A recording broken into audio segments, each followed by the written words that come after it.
You know who I am? The old man asked, puzzled, staring at Su Zimo. Back in the day, Grand Emperor Fei, you had 9 great generals under his command. According to legend, when the 4th general reached the end of his lifespan, he took on a disciple and passed down all he had learned. Su Zimo said calmly. That disciple inherited his legacy and later made a name for himself in the northern continent, fighting his way up from nothing. People came to call him Elder Blackwood. Hearing this, the old man smiled in surprise. I didn't expect that after so many years, there are still people who remember that name. His eyes narrowed slightly as he looked at Su Zimo. Kid, you clearly know everything about us? What's your purpose? I don't have any ill intentions toward you, Su Zimo replied. More precisely, I'm interested in something in your possession. What do you want? Ji Baiyu asked from the side. The imperial blood left behind by Grand Emperor Fei Yu, Su Zimo said, enunciating each word as he looked at her. Impossible. Ji Baiyu's face changed, and she shook her head quickly. So, it really is in your possession, Su Zimo said with a smile. He hadn't been sure before, but her reaction now confirmed it. That blood was meant to help restore the Ji clan's bloodline, Elder Blackwood interjected. It can't all go to you. I never said I wanted all of it, just 1 drop is enough, Su Zimo replied. And what are you offering in exchange? The old man asked curiously. A promise, Su Zimo said confidently. In the future, when I carry the heaven's will and ascend to the throne of Grand Emperor, I will grant you a promise. In my era, I will protect the Ji clan and help restore the glory of your ancestors. Become a Grand Emperor? You? Ji Baiyu laughed coldly. Why should we believe you? You expect us to trade away the imperial blood for a meaningless promise. You have no choice but to trust me, Su Zimo said plainly. Either you trust me and we all benefit, or I kill you and take the blood myself. Kill us? Elder Blackwood chuckled. You? A brat who just stepped into the Spirit Meridian realm? And you dare talk like that? The moment he finished speaking, a dazzling sword light sliced into the room from outside. It moved like thunder, heavy as a mountain. Blackwood's face turned serious as he raised his right hand from within his sleeve. It was withered, like the root of a dead tree, covered in swirling black energy.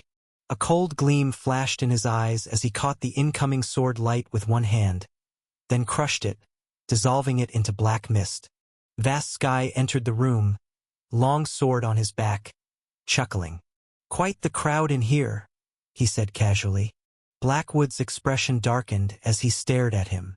This is your trump card? He shook his head slightly. With several loud bangs, all 5 of the Elder's Meridian gates opened at once.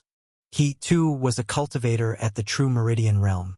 If that's all you've got, the Elder said calmly, it's not enough. Vast Sky was also at the True Meridian realm. Though he might have a slight edge, if the Elder wanted to escape, Su Zimo wouldn't be able to stop him. Hold on, Su Zimo said. He lowered his head and rummaged through his storage ring. A moment later, he pulled out a silver-white jade token and smiled. This was given to me by my father, he said. He told me to use it if I was ever in danger. It contains one of his spiritual avatars. While not as strong as his true body, it still holds the power of a half-step Empyrean Meridian realm cultivator. Want to try your luck?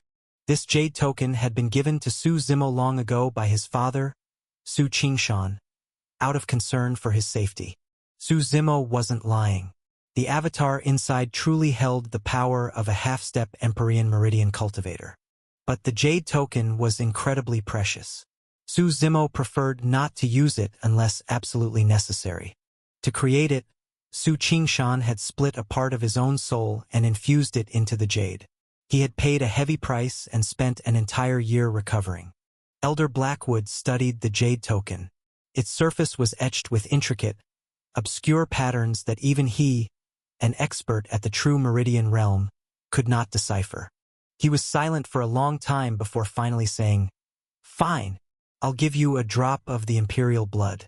But, in addition to that promise, you must agree to one more condition." "No," Su Zimo said without hesitation. Don't you even want to hear the condition first? The elder Blackwood looked genuinely stunned. Go on, Su Zimo said. I don't like haggling. I want Bayou to join the true martial sacred ground, the old man said plainly. Grandpa Blackwood, why? Ji Bayou asked, clearly confused. But the elder just shook his head and looked at Su Zimo again. Well, what's so great about the sect? She might as well come serve as my personal maid. The future's bright. Once I carry heaven's will, I'll even name her my general. Su Zimo joked. No need, Elder Blackwood said, shaking his head. Bayou may have a modest background, but she's not someone to be ordered around. All right, your loss, Su Zimo replied lightly. But don't regret it later. In a little while, the true martial sacred ground will be holding its grand disciple recruitment. Just have her show up and report my name. I'll make the arrangements in advance. Very well. I'll hold you to that. Elder Blackwood nodded. Ji Bayou took out a small bottle from her storage ring. The bottle was as brilliant as a star, glimmering with a cosmic radiance. Inside were 3 drops of blood, perfectly separated from one another. At a glance, the blood didn't look special, almost like ordinary blood. But the moment Ji Bayou removed the lid, mystical phenomena began to emerge. A rising sun, a full moon, a towering tree, birds in flight.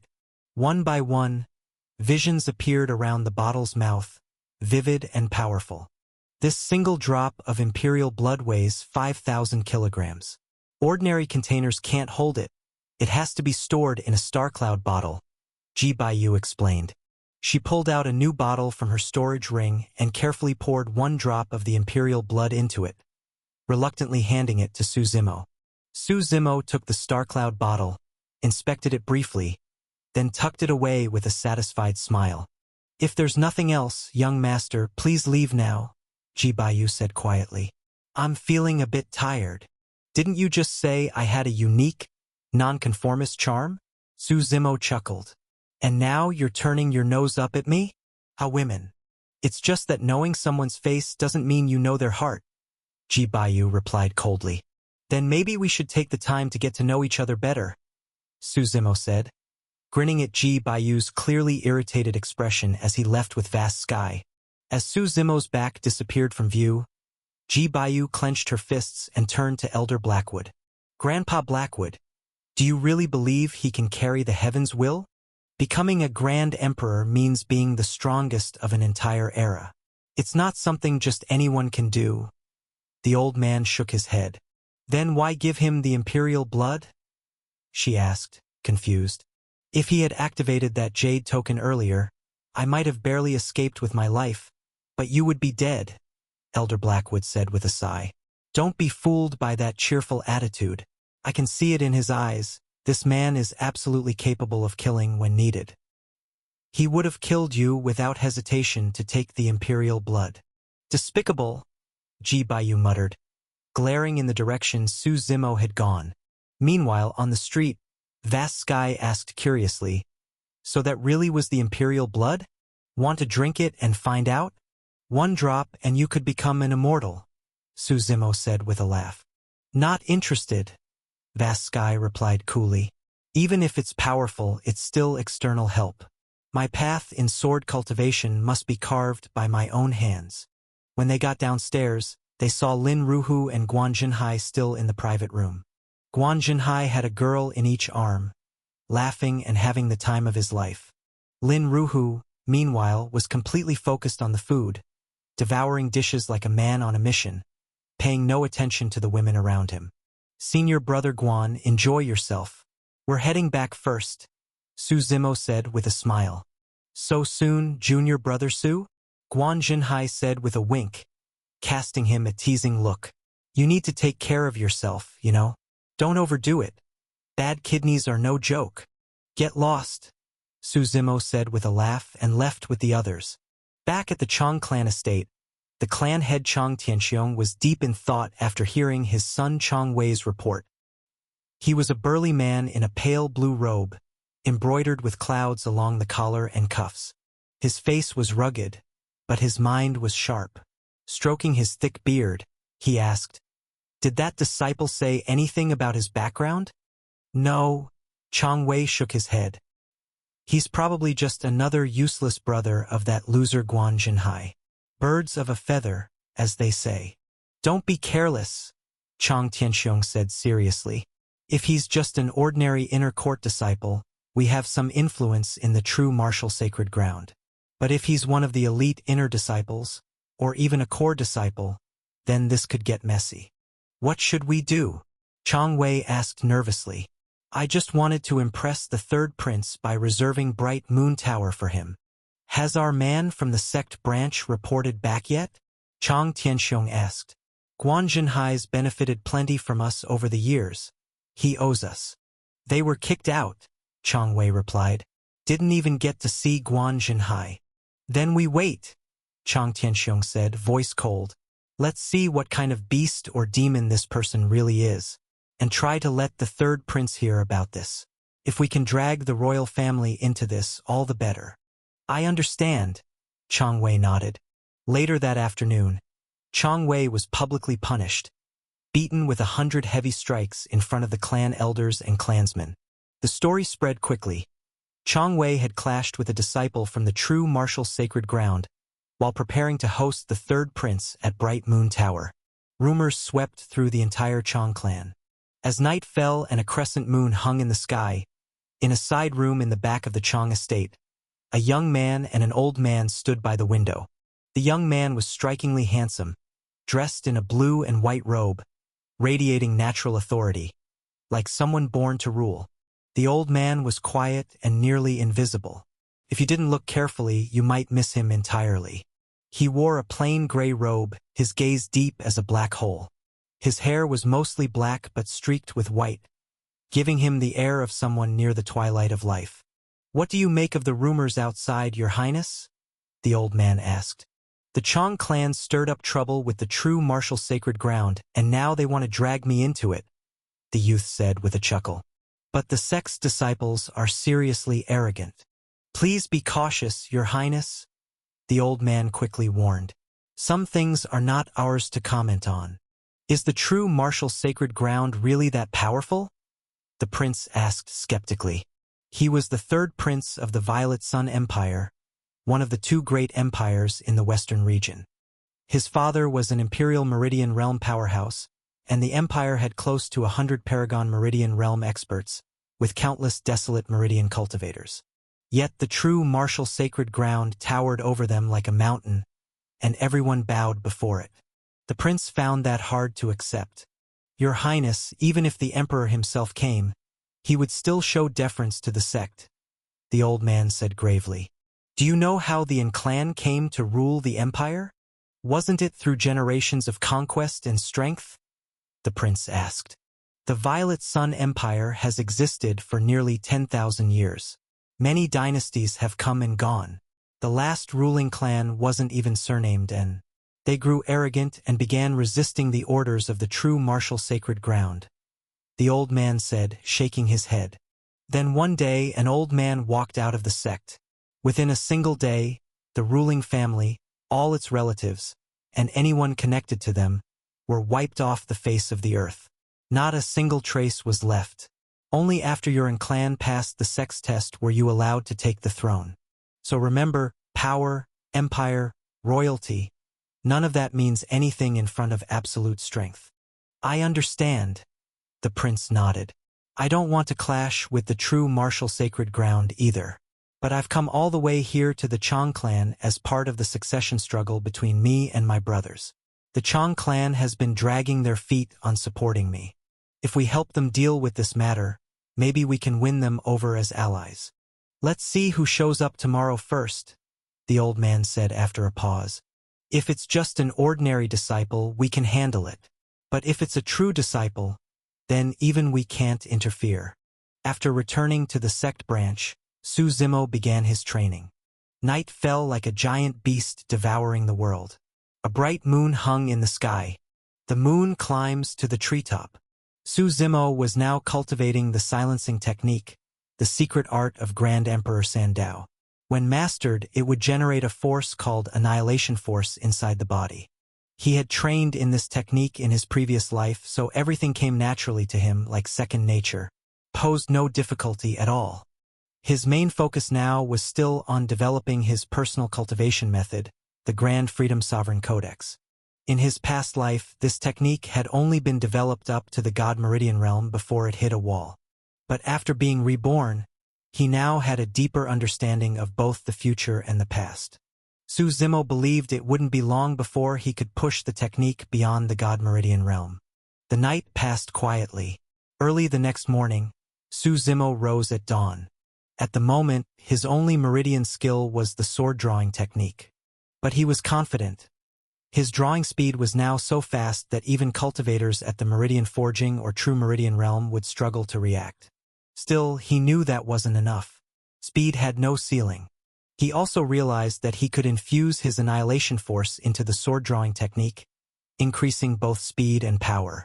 He set a strict daily routine for himself: 1,000 sword draws every morning and evening, 1,000 sword swings every session. Hard work makes up for lack of talent. Even though he was reborn, he wouldn't let himself slack off. Hard work was essential on the road to power. After breakfast and a morning of intense training, Su Zimo finally took a break around noon. It was time to visit the Chang clan. With a smile tugging at his lips, he murmured, "It's about time I gathered that particular item." Accompanied by Guan Jinhai, the group made their way to the Chang estate. As the local tyrant of Sky Sword City, the Chang clan's residence naturally occupied the most prosperous section of the central avenue. At the gate, 2 servants stepped forward to block their path, saying they needed to report before letting them in. Su Zimo didn't bother with pleasantries. He was here to cause trouble, after all. Lin Ruhu took care of it with 2 swift kicks, sending both servants flying as he stormed through the gates. The Chang estate was as grand as expected: pavilions, rock gardens, lotus ponds, flowing streams, luxurious yet majestic. Well, which fine young talents from the true martial sacred ground have come to visit my Chang clan?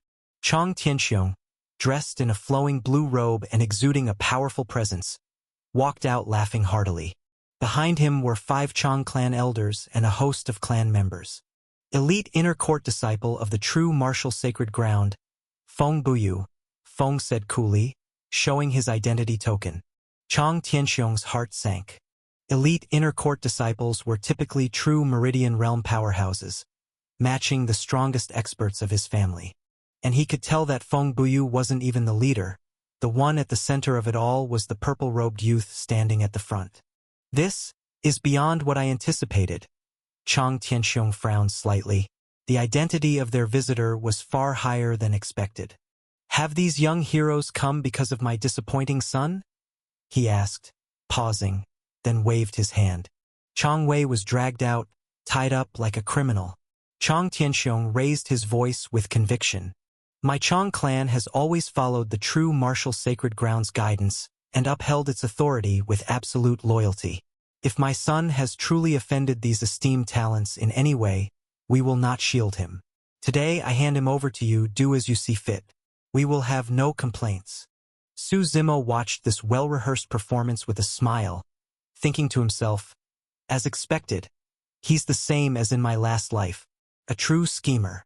As the head of the Chang clan, Chang Tianxiong was a dominant figure in Sky Sword City. But he wasn't a frog in a well. He knew how vast the world was, and he could assess his own strength. He stood firm when needed, but knew when to yield without shame. Even if it meant sacrificing his own son, he could do it with a straight face. Su Zimo knew this was a trap. First, Chang Tianxiong emphasized his family's loyalty to the sect. Then, instead of pleading or defending, he presented his son like an offering, bound and subdued. If Su Zimo actually killed Chang Wei over a petty argument, how would the outside world view the true martial sacred ground? "Come now, Lord Chang. There's no need for this.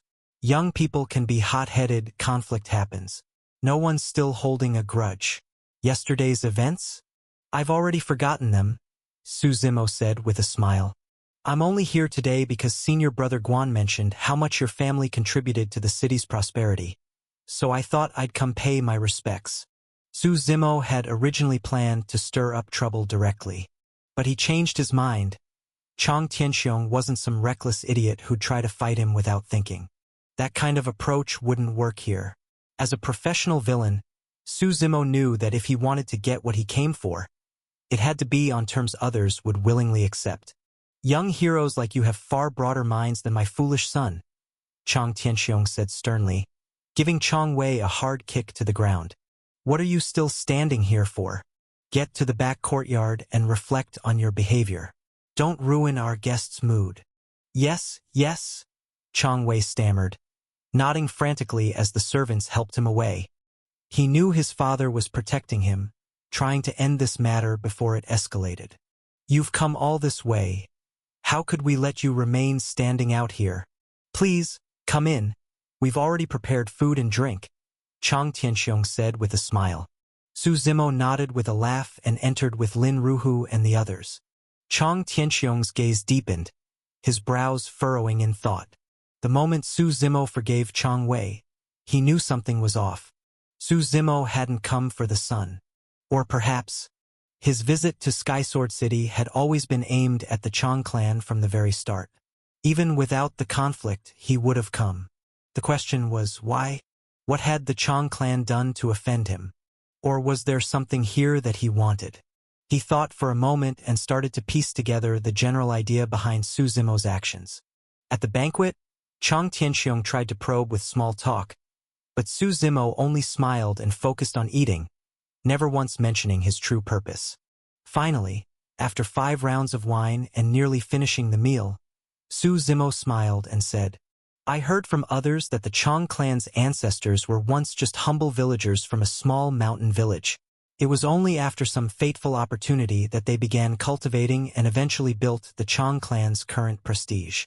Idle gossip from the streets. How could that be trusted? Chang Tianxiong laughed.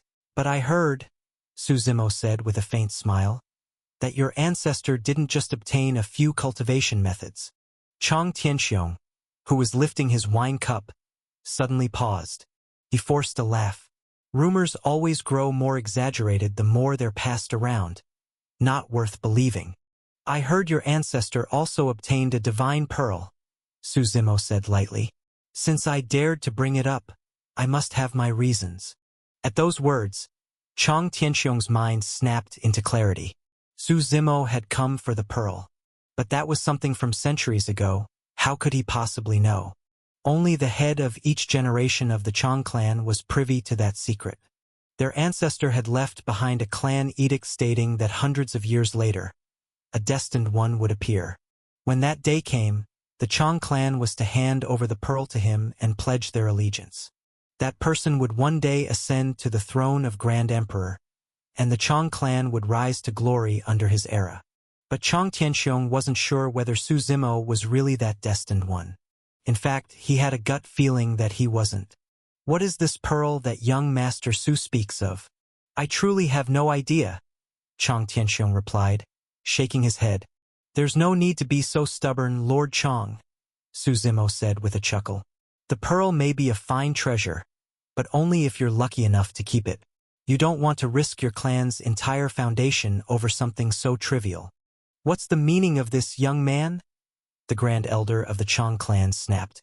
Is the true martial sacred ground really going to destroy our entire clan over some made-up story about a pearl? We've always supported the sect. If this is what we get in return, punished on a baseless charge, then I will make this injustice known to the world. Or perhaps, this has nothing to do with the sect, and you're just pursuing personal gain. Su Zimo understood clearly now. Since he didn't have an official reason for this visit, the Chang clan felt emboldened. They wanted to hide behind righteousness and public opinion as a shield. You've misunderstood, Su Zimo said with a smile. Our sect governs the entire western region, spanning millions of miles. All who dwell in this land are citizens of the true martial sacred ground. We do our best to protect you. Why would we harm you? Then what exactly were you implying just now? Chang Tianxiong asked, his voice darkening. Oh, nothing, Su Zimo replied casually. He raised his wine cup and drank it in one go. But have you ever considered this scenario, Lord Chang? Today I visit your clan. We share a wonderful conversation. Then I leave. That night, a mysterious man in black appears and slaughters your entire clan. He takes that divine pearl. That wouldn't have anything to do with the sect, would it? If someone accuses me of orchestrating it, they'd better have proof. Otherwise, it's slander. Later, I catch this man in black and retrieve that divine pearl. So in the end, the pearl is still mine. Just a bit of a messy process, that's all. Chang Tianxiong's face darkened. What he feared wasn't hypocrites or obvious villains, it was people like this. Someone who held power, but refused to play by the rules. It was a blatant threat, naked intimidation. If he didn't hand over the divine pearl today, the whole clan would be gone by morning. He hadn't expected Su Zimo to just say it out loud like that, and yet he couldn't accuse him of anything concrete.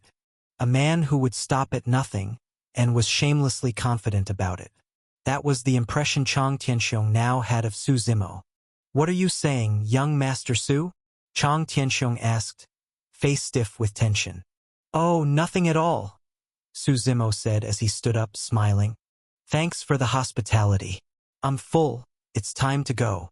Then he turned to Feng Buyu. "Senior brother Feng, notify the city lord's mansion. No one leaves Sky Sword City tonight. Lock down the gates. We'll talk again in the morning." As Su Zimo made to leave, Chang Tianxiong panicked. He jumped to his feet. "Young Master Su, I just remembered we do have a round pearl in our collection. I don't know if it's what you're looking for, but if you'd like it, I'll retrieve it immediately." "Oh," Su Zimo turned, still smiling. "There's no need to force yourself. I wouldn't dream of taking something you love." "Not at all, not at all. Please wait. I'll go get it right now," Chang Tianxiong said quickly and rushed out. His heart was pounding. As Su Zimo turned to leave, he suddenly had the sense that disaster was looming. The ancestral edict was important, but he couldn't let the Chang clan perish under his watch. If that happened, he'd be the greatest sinner in the clan's history. It didn't take long for Chang Tianxiong to return, holding a small box. The box looked ancient, with a depiction of armor painted on its surface. It was a deep black in color. He handed it to Su Zimo and said, "Please, take a look and see if this is the item you seek." Su Zimo opened the box. Inside was a dull yellow pearl, its surface etched with a chaotic web of intricate markings. Lin Ruhu looked at it curiously. "Why does this pearl look so familiar? I feel like I've seen it somewhere before." Su Zimo didn't answer. He just smiled and pocketed the pearl. Of course it looked familiar. This was none other than the hell-suppressing pearl. Back in the gravity tower, Su Zimo had taken the first such pearl from Cui Yuan. Now he had the second. Su Zimo nodded, smiling. "In that case, many thanks to Lord Chang." "Think nothing of it," Chang Tianxiong said, shaking his head quickly. "This thing has been in our clan for hundreds of years, and no one's ever figured out what it's for. Now that it's in your hands, maybe it will finally shine." Su Zimo then took his leave, departing the Chang estate with his group. Chang Tianxiong watched their retreating figures with a storm brewing in his heart. With a furious slam, he struck the nearby table, splintering it to pieces. Teacups shattered across the floor.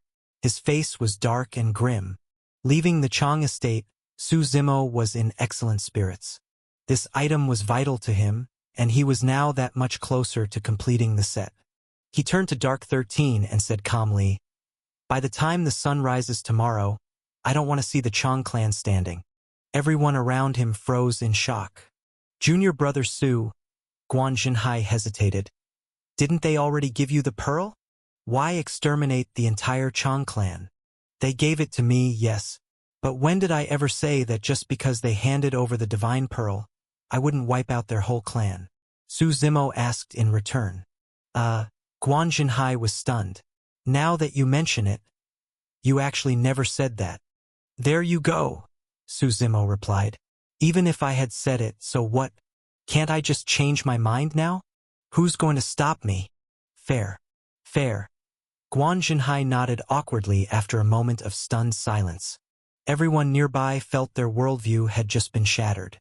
Breaking a promise and being so brazen and self-righteous about it, Su Zimo made it sound like the most normal thing in the world. The only thing they could do was sigh. I have never seen anyone so utterly shameless. After all, the true martial sacred ground was a prestigious and upright sect, a powerful imperial lineage. Its vice lord was a peerless figure, having opened 7 meridian gates at a young age and reached the Empyrean meridian realm. And yet, his son turned out to be this cunning, this unpredictable. As night deepened, a few dog barks echoed through the streets, but the rest of Sky Sword City was fast asleep. Only the Chang clan estate was ablaze with light. Inside the main hall, the key decision-makers of the Chang clan were gathered. The true martial sacred ground is going too far. They don't treat our Chang clan as anything at all. The Grand Elder, with his white beard and flushed face, roared in anger. Why should they treat you as anything? The 5th Elder muttered. Just one elite inner court disciple from their sect could wipe our whole clan out. I say we file a formal protest with the sect. I know an outer court elder in their ranks, the 2nd Elder added. What good is an outer court elder? The 5th Elder retorted weakly. He can't even control an inner court disciple. Old 5, no one asked for your opinion. Chang Tianxiong gave him a cold glance. Exactly, the 3rd Elder huffed. We're all pissed off here. Can't we even vent a little? Enough squabbling, gentlemen, said a sudden voice. You'll have plenty of time to talk things out. In hell. Everyone froze and looked toward the doorway. There, a man in black walked in slowly, sword in hand, blood still dripping from the blade. The guards outside had clearly all been killed. Who are you? Chang Tianxiong frowned, 3 of his meridian gates opening with a burst of aura. The other elders all tensed as well, gathering their pressure and releasing it toward the intruder. Spring Wheel, Deep Bone, Dawn Wind. The black-clothed man spoke softly. With each step he took, another meridian gate opened. On the 4th step, the 4th gate, Vast Sea, burst open. A surging aura like a crashing tidal wave engulfed the entire hall, making everyone struggle to breathe. When all 4 gates were open, every elder's expression changed. The desolate meridian realm? They gasped. The man in black slowly raised his sword, the tip pointed at his own chest. Then, with a flick of his wrist, a flash of sword light burst forth. The Grand Elder didn't even have time to react. He was instantly torn into pieces by the sword light. Don't panic. Everyone attack at once. Hold him off while I run to the city lord's mansion for reinforcements. Chang Tianxiong shouted, turning and fleeing immediately. The black-clothed man raised his sword again. This time, the blade flashed in the shape of a cross. The sword light expanded rapidly, aimed straight for Chang Tianxiong. Before it could hit, the 5th Elder leapt in front of him, taking the blow. Clan head, run. The Chang clan cannot end like this, he cried, spitting out blood and falling unconscious. You talk too much, but when it counts, you're reliable, Chang Tianxiong said with bitter emotion. The black-clothed man held his sword in his left hand. In his right palm, fireballs began to form one after another. He hurled them into the estate. The blasts collapsed buildings, igniting fires as they went. Flames filled the sky, smoke billowing like thunderclouds, rising to blot out the stars. In the rear courtyard, the 3rd prince of the Violet Sun Empire and his elderly attendant immediately sensed something was wrong. The old man tried to shield the prince and escape, but the black-clad figure intercepted them. Sir, this man is the 3rd prince of Violet Sun Empire. He has nothing to do with the Chang clan. We've always been loyal to the true martial sacred ground, the old man quickly explained. Floating midair, 4 meridian gates open, he was also a desolate meridian cultivator. What's all this about sects and empires? I'm just a humble rogue cultivator, the black-clad man said indifferently. I couldn't stand the Chang clan's tyranny, so I've come to serve justice. This has nothing to do with the sect. Yes, yes, of course. The old man nodded rapidly. Your righteous spirit is admirable. Go. You saw nothing tonight. Thank you, sir. The old man bowed deeply, then quickly fled with the prince. Back in the sect branch courtyard, Su Zimo sat beneath the moonlight, sipping tea and admiring the fiery red glow that lit up the distant sky. In his past life, the Chang clan had been the first faction to pledge loyalty to Chu Yang. They even offered the hell-suppressing pearl to him. Though the clan now seemed pitifully weak, Su Zimo didn't want to leave any future threats behind. You're from the true martial sacred ground, Chang Tianxiong shouted, tears of rage in his eyes as he looked over his ruined clan. Why? I gave you the pearl. Why slaughter us? Does a weak man need a reason to die? The black-clad figure replied calmly. I don't understand. What did our Chang clan do to deserve this? Chang Tianxiong whispered in despair. 5 centuries of toil, of rising through adversity. All of it destroyed in a single night. He remembered the day his father passed him the mantle of clan head. Tianxiong, you must find the chosen one. Let our clan into a golden age. Don't let Sky Sword City become a cage that shackles our wings. He picked up his sword. All around him, children wept, clan members screamed, and the glory of 500 years burned in the firelight. He raised the sword, looked up at the dark sky. At some point, his top knot had come loose. His long hair fell over his shoulders as he let out a heart-wrenching roar and slashed the blade toward his own neck. Clang! The sword slipped from his hands and hit the ground. Chang Tianxiong knelt, blood pouring from his neck, vision fading. Then, finally, his body collapsed. What's that? Chu Yang looked at the cave, surprised. The cave was well hidden, concealed behind a waterfall and overgrown with vines and weeds. Despite having trained in the area for several days, he hadn't noticed it until now. Determined to investigate, he stood beneath the waterfall. Since opening his first meridian and advancing to the spirit meridian realm, the waterfall's force no longer posed a challenge. With a leap, he used his spirit energy to momentarily part the waterfall and entered the cave midway up the cliff. Inside, the air was faintly fragrant, lacking the mustiness typical of long-sealed spaces. The cave was dimly lit, and Chu Yang proceeded cautiously, uncertain of what dangers might lurk within or how deep the cave extended. After walking for some time, he noticed a light ahead, and the passage widened. At the cave's end was a crescent-shaped groove emitting a soft glow. Embedded in the groove was a dark yellow orb. Had Su Zimo been present, he would have recognized it as identical to the orbs previously obtained from Cui Yuan and the Chang clan. The light from the groove illuminated a corner of the cave where a pile of dry grass lay, atop which rested a silver-white sword. The scabbard emitted a silvery glow and was engraved with a dragon. This is... Chu Yang's gaze was fixed on the sword. Old Mo, however, focused on the orb. It's a mortal-grade weapon, but forged from heavenly black iron. Remarkable, Old Mo praised. A mortal-grade weapon? Chu Yang sounded disappointed. Little Yang, it's precisely because it's a mortal-grade weapon that I'm impressed. If it were an earth-grade weapon, I'd be less optimistic, Old Mo explained. Every weapon must evolve from its most basic form. Those born as earth- or heaven-grade weapons often have limited potential. Encouraged, Chu Yang drew the sword. As he did, it seemed a silver dragon roared, and a flash of sword light appeared. The sword was 3 feet long, finely crafted, with a blade that gleamed coldly. Inscribed on it were 3 characters. Wandering Dragon Sword. Chu Yang read aloud, pleased. Little Yang, take the orb from the groove and let me examine it, Old Mo said seriously. Chu Yang nodded and retrieved the dark yellow orb. Its interior was somewhat murky, covered in intricate patterns. What's the purpose of this orb? Chu Yang asked curiously. Old Mo pondered for a while before asking, have you heard of the legend of the 100 battle physiques? The 100 battle physiques? Chu Yang looked puzzled.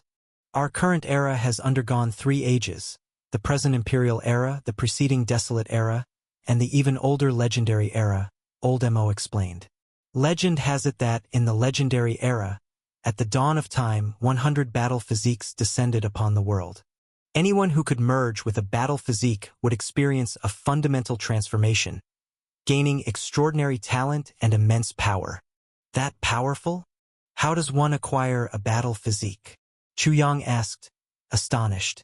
They're scattered across the world, and no one knows their exact locations, Oldemo replied.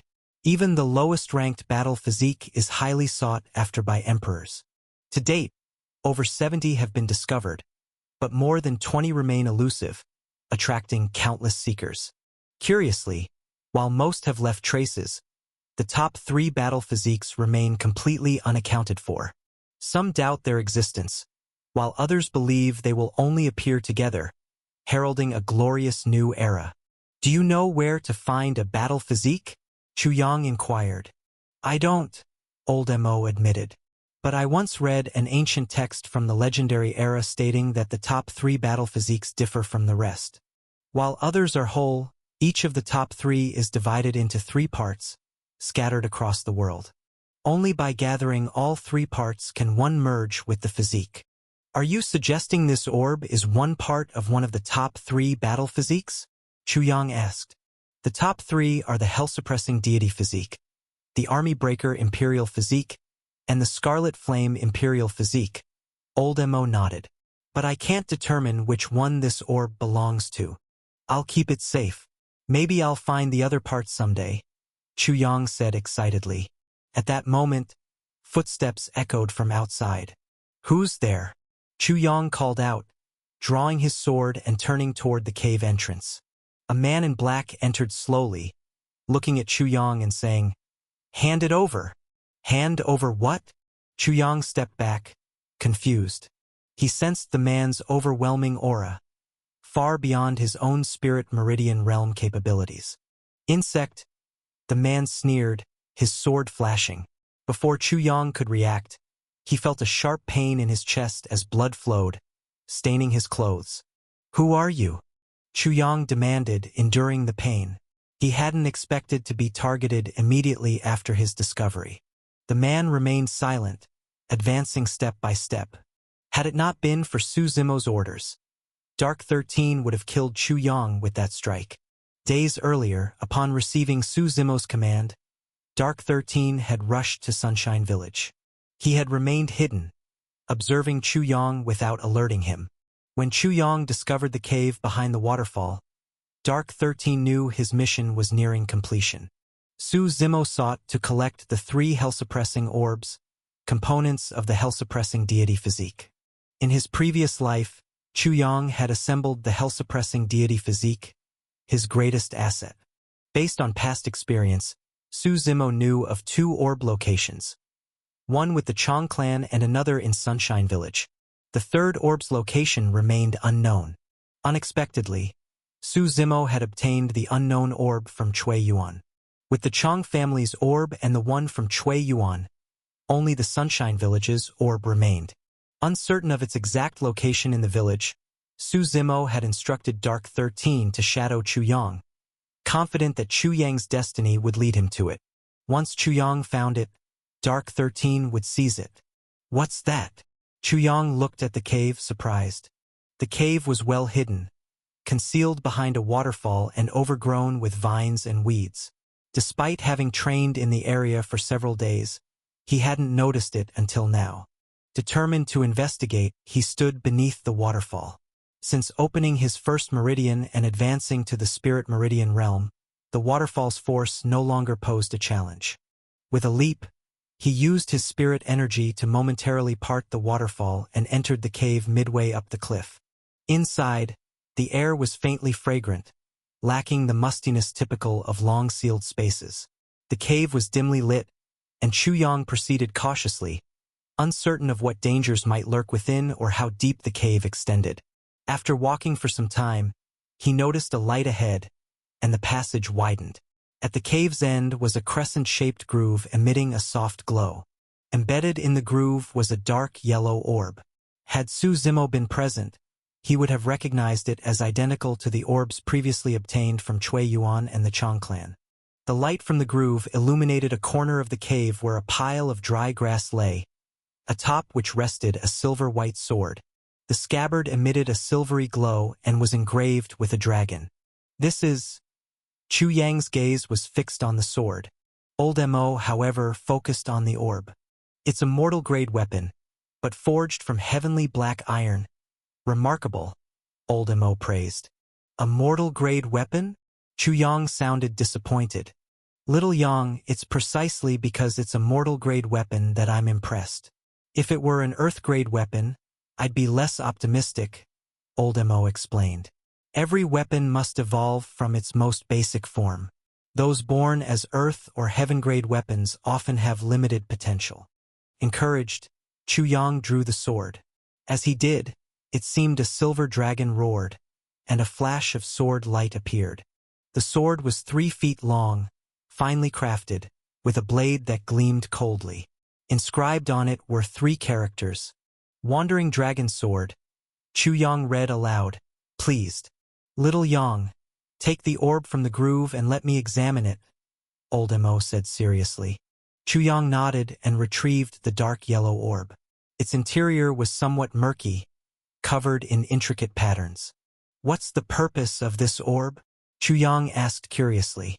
Old Mo pondered for a while before asking, have you heard of the legend of the 100 battle physiques? The 100 battle physiques? Chu Yang looked puzzled. Our current era has undergone 3 ages, the present imperial era, the preceding desolate era, and the even older legendary era, Old Mo explained. Legend has it that, in the legendary era, at the dawn of time, 100 battle physiques descended upon the world. Anyone who could merge with a battle physique would experience a fundamental transformation, gaining extraordinary talent and immense power. That powerful? How does one acquire a battle physique? Chu Yang asked, astonished. They're scattered across the world, and no one knows their exact locations, Old Mo replied. Even the lowest-ranked battle physique is highly sought after by emperors. To date, over 70 have been discovered, but more than 20 remain elusive, attracting countless seekers. Curiously, while most have left traces, the top 3 battle physiques remain completely unaccounted for. Some doubt their existence, while others believe they will only appear together, heralding a glorious new era. Do you know where to find a battle physique? Chu Yang inquired. I don't, Old Mo admitted. But I once read an ancient text from the legendary era stating that the top 3 battle physiques differ from the rest. While others are whole, each of the top 3 is divided into 3 parts, scattered across the world. Only by gathering all 3 parts can one merge with the physique. Are you suggesting this orb is one part of one of the top 3 battle physiques? Chu Yang asked. The top 3 are the Hell-Suppressing Deity Physique, the Army Breaker Imperial Physique, and the Scarlet Flame Imperial Physique. Old Mo nodded. But I can't determine which one this orb belongs to. I'll keep it safe. Maybe I'll find the other parts someday, Chu Yang said excitedly. At that moment, footsteps echoed from outside. Who's there? Chu Yang called out, drawing his sword and turning toward the cave entrance. A man in black entered slowly, looking at Chu Yang and saying, Hand it over. Hand over what? Chu Yang stepped back, confused. He sensed the man's overwhelming aura, far beyond his own spirit meridian realm capabilities. Insect, the man sneered, his sword flashing. Before Chu Yang could react, he felt a sharp pain in his chest as blood flowed, staining his clothes. Who are you? Chu Yang demanded, enduring the pain. He hadn't expected to be targeted immediately after his discovery. The man remained silent, advancing step by step. Had it not been for Su Zimo's orders, Dark 13 would have killed Chu Yang with that strike. Days earlier, upon receiving Su Zimo's command, Dark 13 had rushed to Sunshine Village. He had remained hidden, observing Chu Yang without alerting him. When Chu Yang discovered the cave behind the waterfall, Dark 13 knew his mission was nearing completion. Su Zimo sought to collect the 3 hell-suppressing orbs, components of the hell-suppressing deity physique. In his previous life, Chu Yang had assembled the hell-suppressing deity physique, his greatest asset. Based on past experience, Su Zimo knew of 2 orb locations, one with the Chong clan and another in Sunshine Village. The 3rd orb's location remained unknown. Unexpectedly, Su Zimo had obtained the unknown orb from Cui Yuan. With the Chang family's orb and the one from Cui Yuan, only the Sunshine Village's orb remained. Uncertain of its exact location in the village, Su Zimo had instructed Dark 13 to shadow Chu Yang, confident that Chu Yang's destiny would lead him to it. Once Chu Yang found it, Dark 13 would seize it. Su Zimo figured that in his past life, Cui Yuan must have been nothing more than a minor mob character meant to grant experience. After being killed by Chu Yang, he had dropped the final hell-suppressing orb, so naturally, Su Zimo had never known where it originally came from. Yet in this life, by pure chance, Su Zimo had seized the orb from Cui Yuan himself. What a twist of fate. Watching Dark 13 approach step by step, Chu Yang staggered backward. His chest burned with pain, and blood loss was making him dizzy. Am I really going to die like this? Chu Yang thought bitterly. He had old Mo's guidance. He had cultivated an imperial technique. He still needed to find Shower. He couldn't accept dying here, not like this. Little Yang, don't worry. As long as I'm here, no one will harm you. Elder Mo's voice rang out from the ring. Elder Mo, you?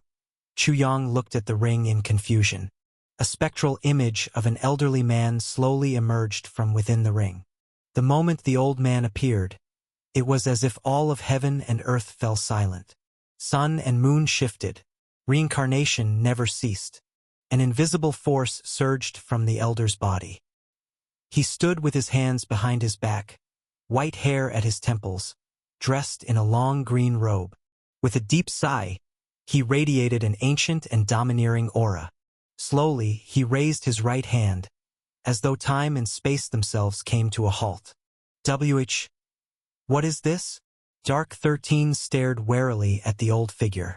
In my prime, even Empyrean Meridian experts meant nothing to me, the old man said calmly. And a mere bug at the Spirit Meridian level dares try to kill someone I've chosen? You said it yourself in your prime. How much strength do you still have now? Dark 13 replied, drawing a jade token. This jade token had been given to him by Su Zimo, and it housed a soul fragment of Su Qingshan. If activated, it would unleash the power of a half-step Empyrean Meridian expert. Not good. Old Mo immediately recognized what the token was for. He hadn't expected the enemy to come prepared. He'd just made his dramatic entrance, and now this? With a flick of his right hand, a cage descended from the sky, trapping Dark 13. Then he grabbed Chu Yang by the shoulder and shouted, "Go!"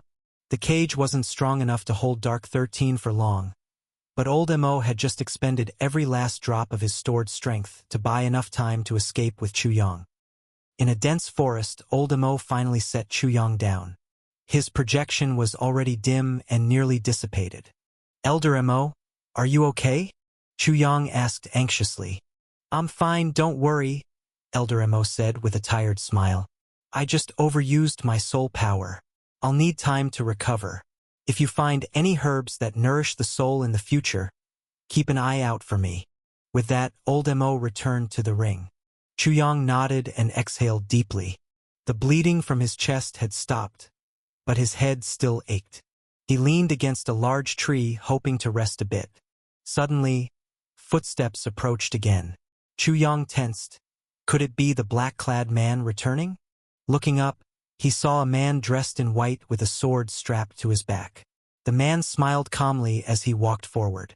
Just as Chu Yang was about to speak, he felt an overwhelming pressure bearing down on him. He let out a muffled groan, unable to move a single muscle. This swordsman felt even more dangerous than the man from before. The man knelt down in front of him and gently took the hell-suppressing orb from Chu Yang's chest.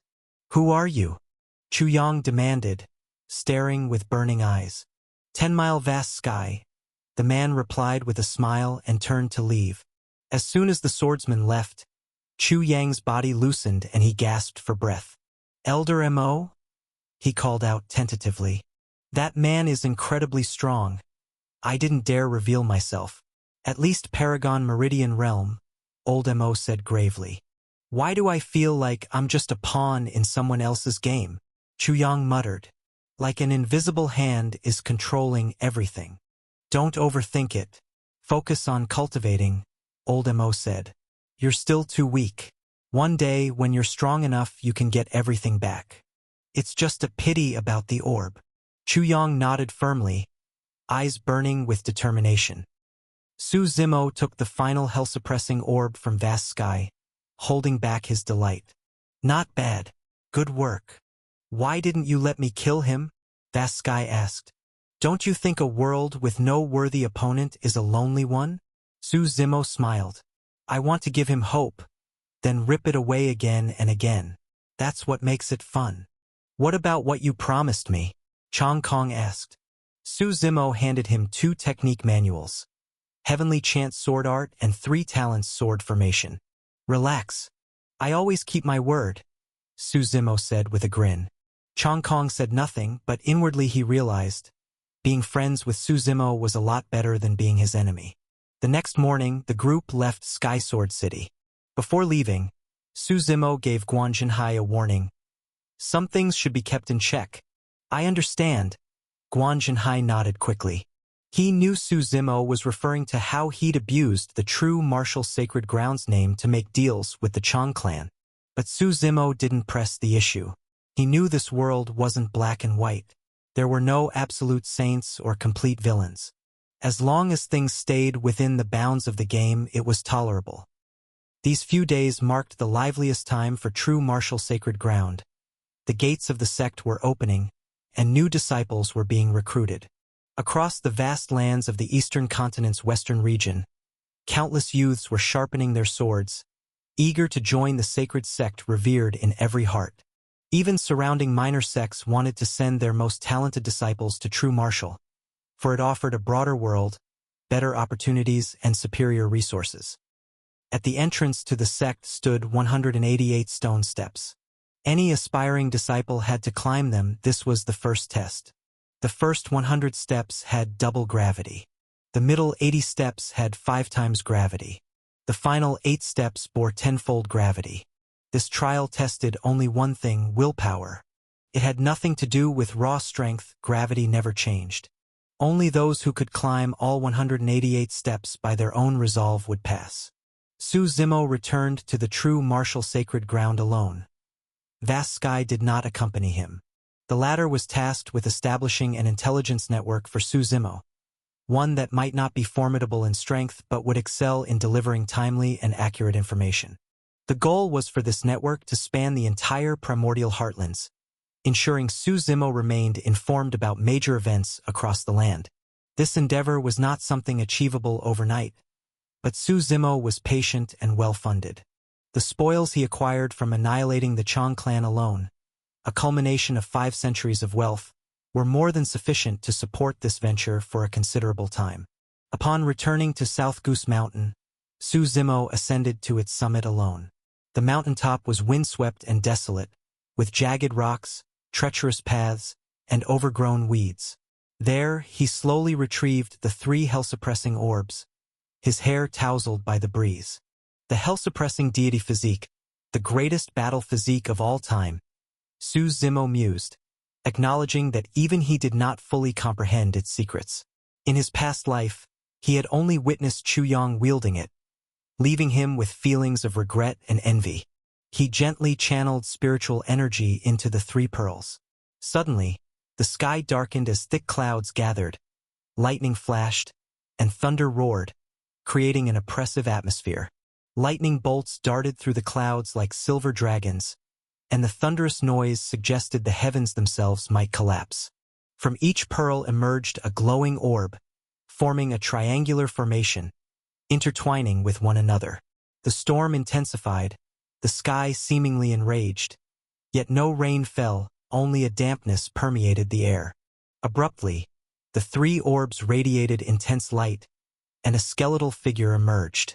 One orb released 2 arms, another 2 legs, and the last the torso and skull. As the bones assembled, a surge of demonic energy enveloped the area. Black mist coiled around the skeleton, inscribed with countless scriptures resembling crawling ants.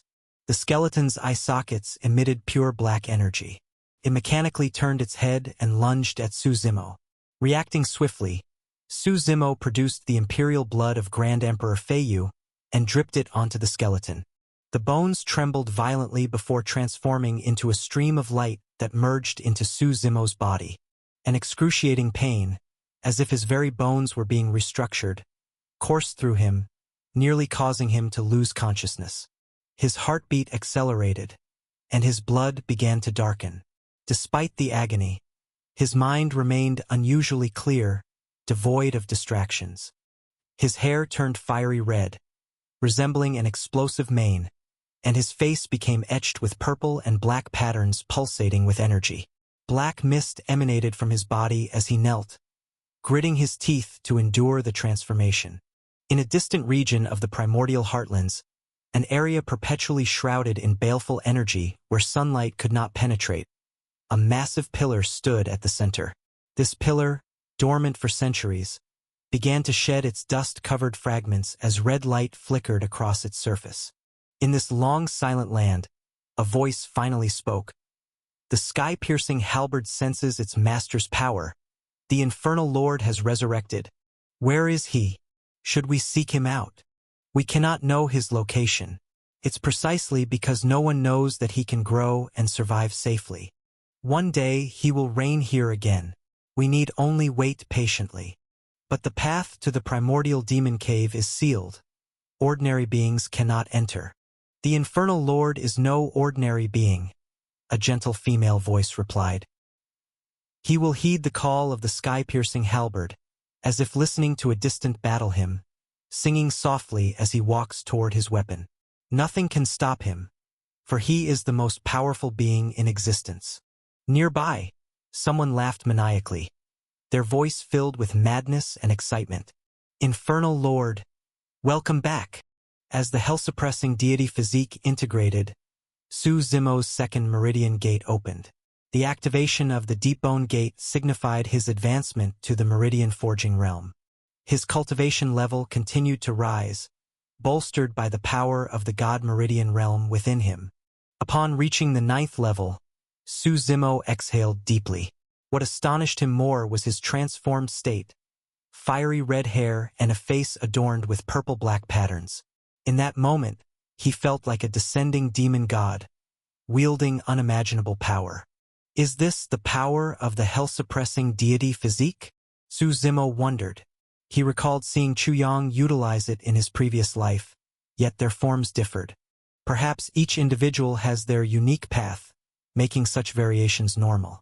As his strength surged, crackling sounds emanated from his body. The dark clouds overhead gradually dispersed, and no rain fell. Sunlight broke through, illuminating the mountain.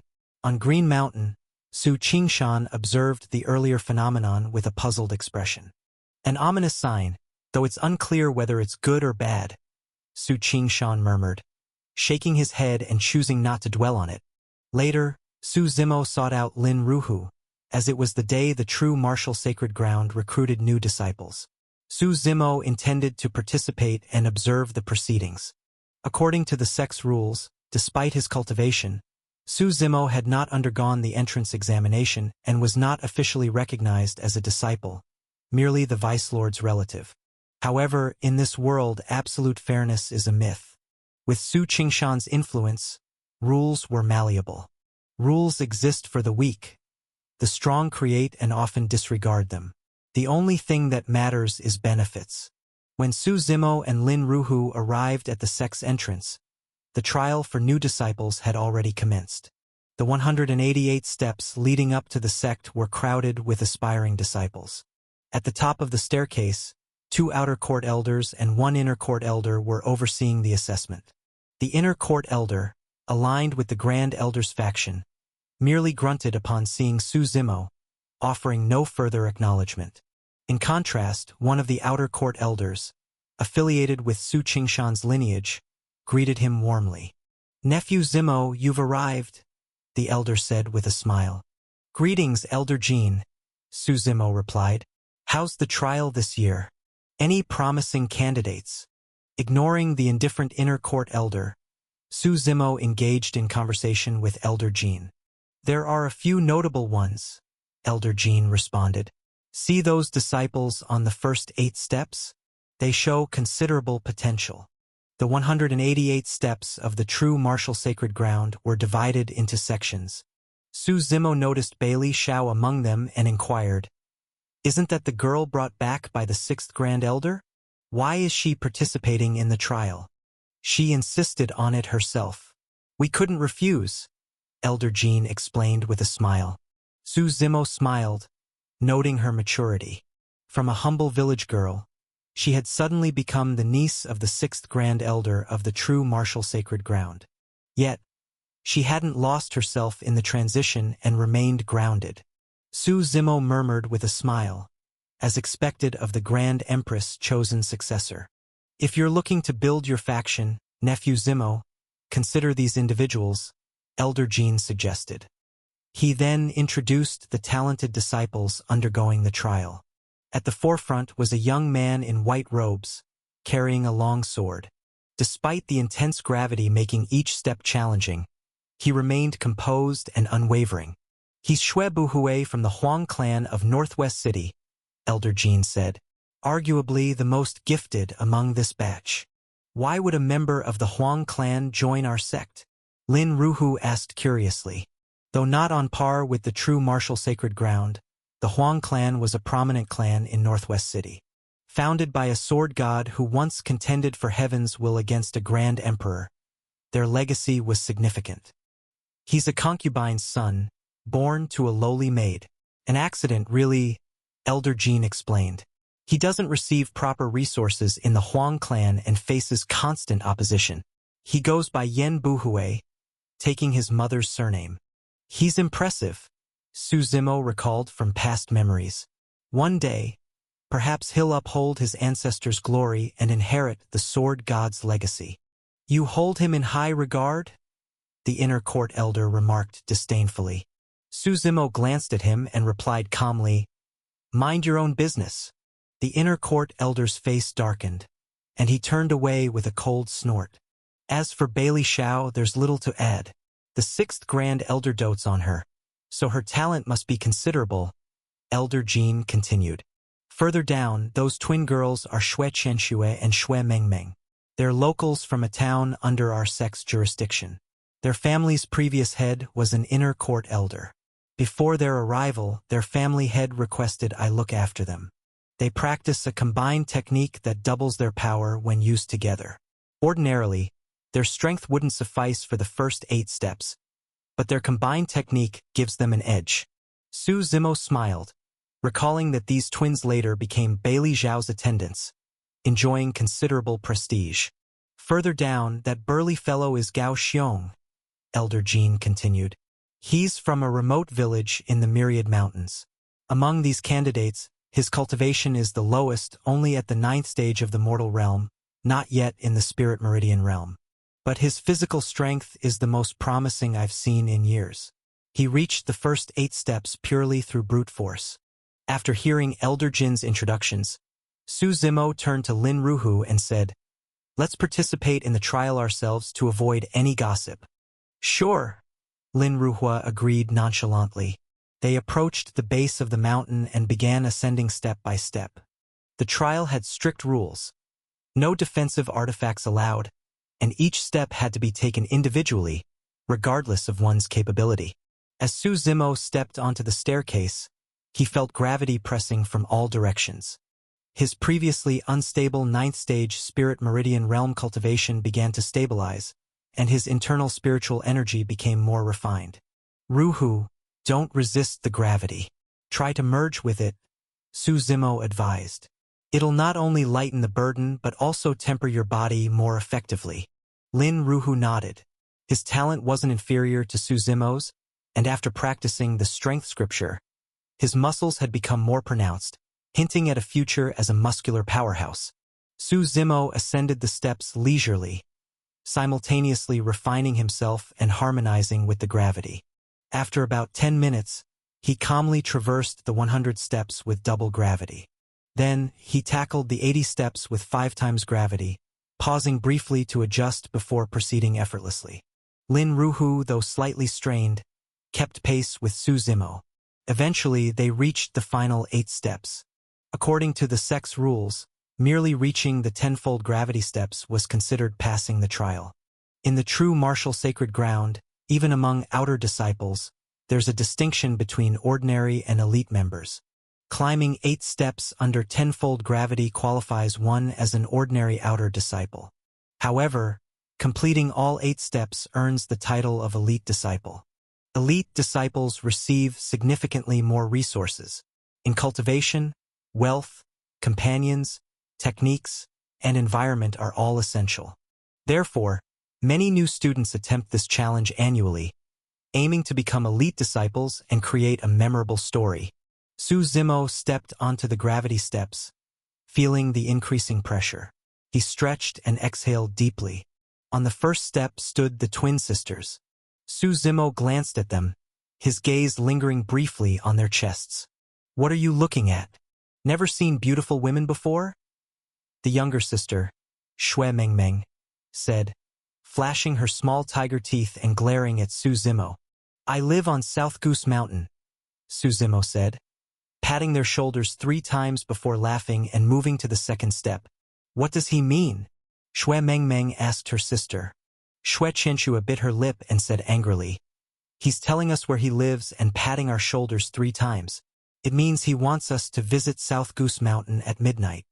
"Shameless," Shui Mengmeng said, clenching her fists and blushing as she watched Su Zimo's back.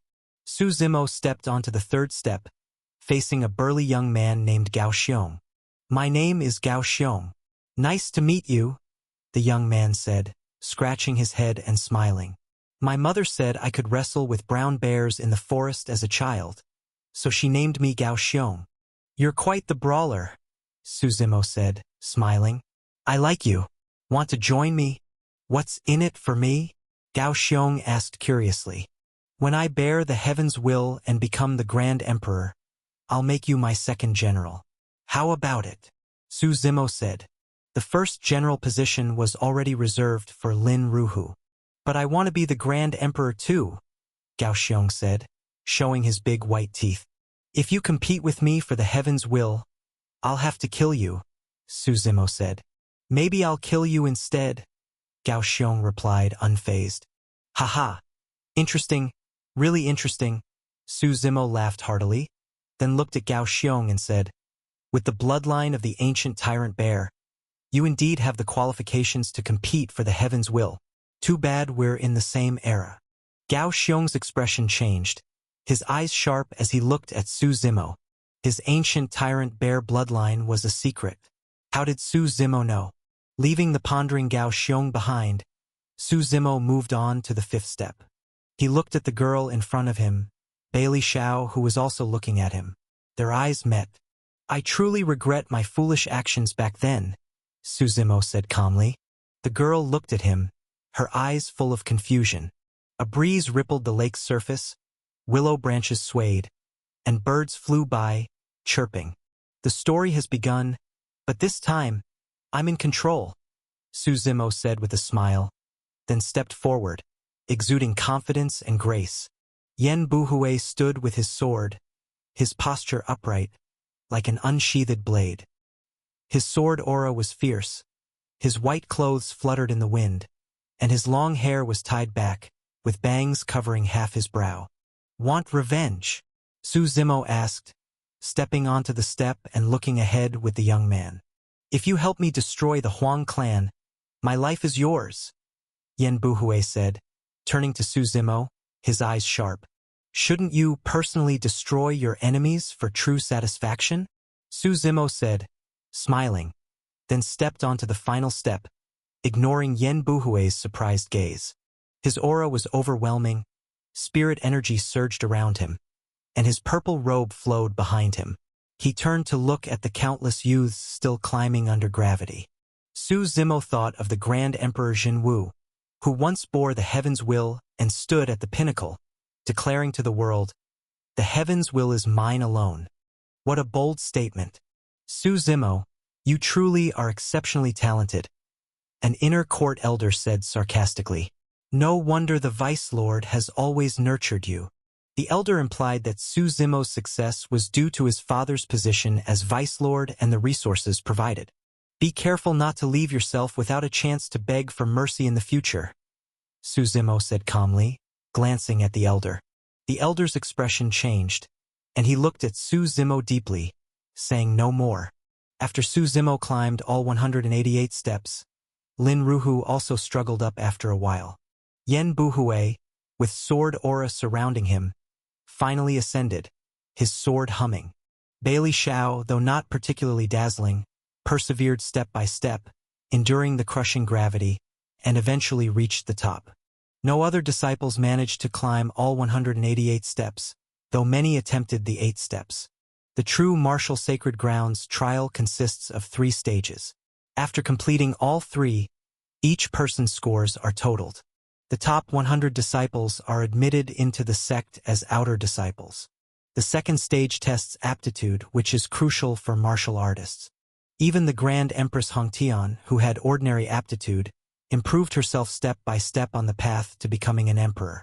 The sect divides aptitude into 9 levels, with level 1 being the highest and level 9 the lowest.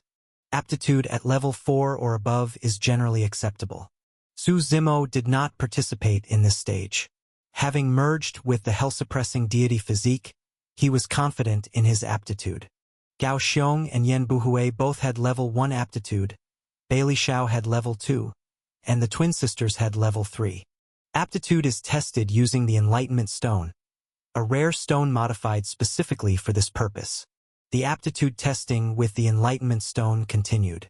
Most of the disciples entering the true martial sacred ground had 3rd or 4th level aptitude, with a fair number at 1st or 2nd level. As the test neared its end, a young man in a black robe placed his hand on the Enlightenment Stone. Immediately, the stone erupted with radiant Tao runes, golden light bursting into the sky. "Sovereign grade aptitude!" exclaimed one of the outer court elders in excitement. "It's been 10 years since we last saw a sovereign grade aptitude," said an inner court elder, smiling. While not exceedingly rare, sovereign grade aptitude was still considered exceptionally valuable, above even 1st grade. The youth, seemingly unsurprised, accepted the awe and admiration from the others with a smug expression. "What's your name?" asked the inner court elder, stepping forward. "Disciple Yu Bo," the youth replied respectfully. "Would you be willing to become my personal disciple?" the elder offered. "Even if you fail the rest of the trial, I will still accept you." "Thank you, master. I'm honored," Yu Bo said, immediately kneeling to perform the formal rites. The nearby disciples watched in envy. Yu Bo has just arrived and already joined an inner court elder. He's bound for greatness. Senior brother Yu's talent is unmatched. You commoners could never compare. Someone chimed in, already flattering him. "Brother Zimo, should we try to recruit him?" Lin Ruhua asked, looking at Yu Bo. "Just a flashy clown," Suzumo said with a shake of his head. In his past life, Yu Bo did enjoy a brief moment of fame, but with unstable conviction, he ultimately faded into mediocrity. For cultivators, lacking talent could be overcome, but with a flawed Tao heart, one would never reach the apex. As the saying among martial artists goes, only with an invincible Tao heart, one earns the right to become strong. After the second test, the group rested for a short time before the third trial began. This third test evaluated one's Tao heart, their spiritual clarity and inner will. The sect would create an illusionary realm. The longer a disciple maintained awareness within the illusion, the higher their score. There were 2 ways to earn full marks. Resisting the illusion from the start, a testament to an unshakable Tao heart. Falling into illusion but waking from it, showing resilience and tremendous potential. After a short rest, a young man emerged from the sect wearing the distinctive blue robe of the true martial sacred ground. He had a composed face and eyes that seemed to draw people in. He was Qi Shan, a direct disciple of the sect's 7th Grand Elder, who was a Grandmaster of Formations. Qi Shan was the most skilled in illusion arrays among the famed 5 sons of myriad arrays. "I will be conducting the 3rd trial," Qi Shan said to the gathered disciples. "It's a 7 emotions and 6 desires formation. You should know what that means, so I won't explain further." Qi Shan's hands glowed with spiritual energy as he formed seals at an incredible pace. Each seal was the size of a thumb. In just a few breaths, he created 100 of them. In formations, power levels are categorized by the number of seals. 10 seals equals first-level formation. 100 seals equals second-level formation. After placing the 100 seals according to the array's layout and infusing them with spiritual energy, the array activated. A thin mist veiled the interior. No one could see what was inside. Outside, the array formed a glowing circle with spiritual energy and rising mist. The trial will last 15 minutes. I'll deactivate the array afterward, Qi Shan explained. The disciples began entering the array one by one, sitting cross-legged and calming their minds. Let's join in and enjoy the show, Su Zimo said to Lin Ruhu. The two entered the array and sat down. The mist rose and enveloped them. The others quickly fell into illusions. But Su Zimo was unaffected. This kind of low-level array couldn't touch his mind unless he chose to let it. He analyzed the structure. Though full of flaws in his eyes, it was decent enough for a second-level formation. Su Zimo relaxed and let the mist pull him into the illusion. White mist surrounded him. Then, flirtatious laughter rang in his ears. Several scantily clad women approached seductively. Ample curves, long legs, damp black hair, like they just stepped from a bath. Before they could reach him, Su Zimo waved his hand and shattered the illusion. Cliché and uninspired, beauty fades. In the end, it's just bones beneath skin. Next came thunderous cheers. He stood at the pinnacle of the world. Heavens were swirling around him.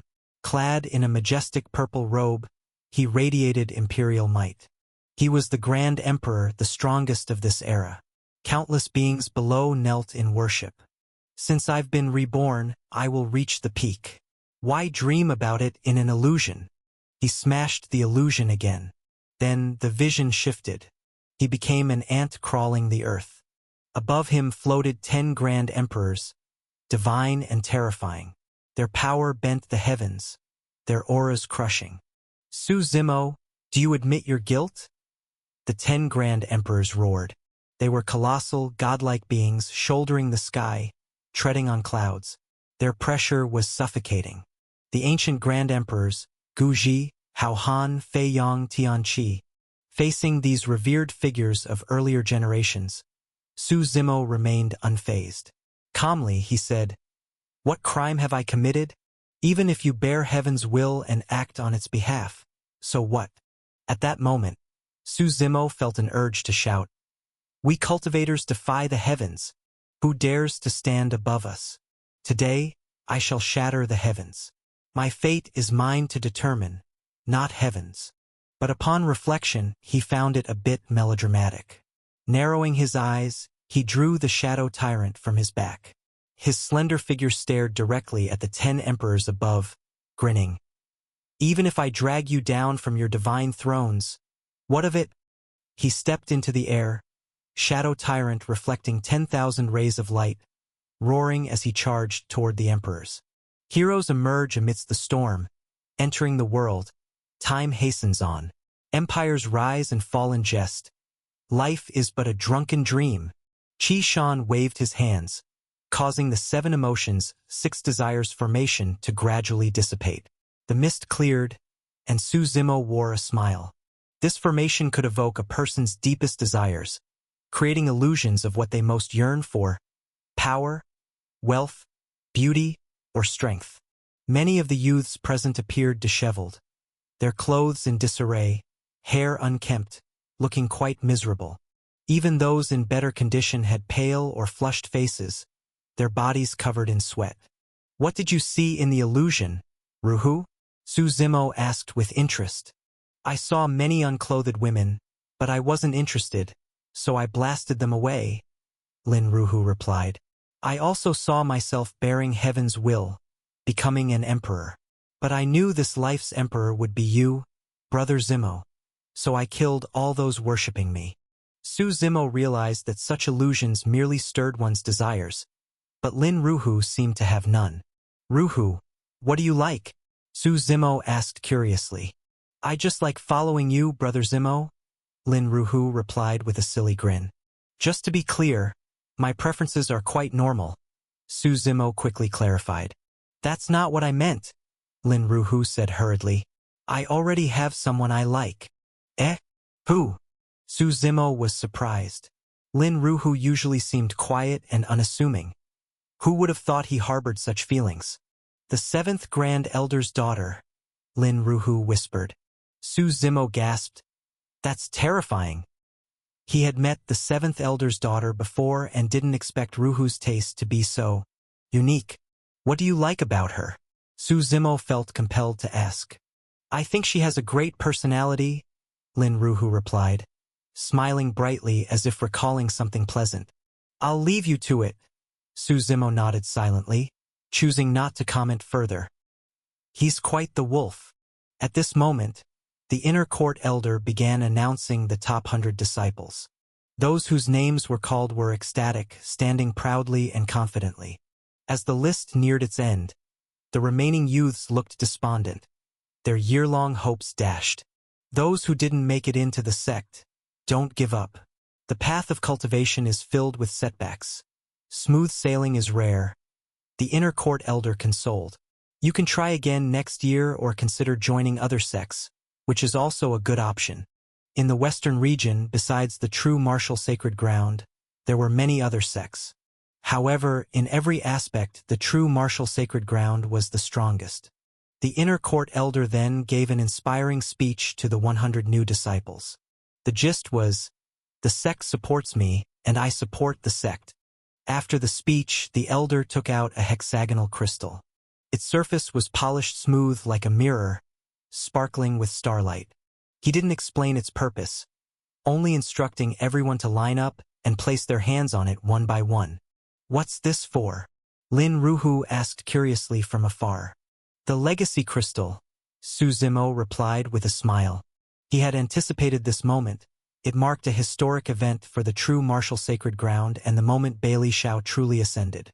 Yet Su Zimo didn't intervene, finding the unfolding events too intriguing, too beautiful. So beautiful that he couldn't bear to shatter others' hopes. One by one, the youths placed their hands on the crystal, but it showed no reaction. The inner court elder remained calm, having expected this outcome. For the Empress to choose a successor isn't easy.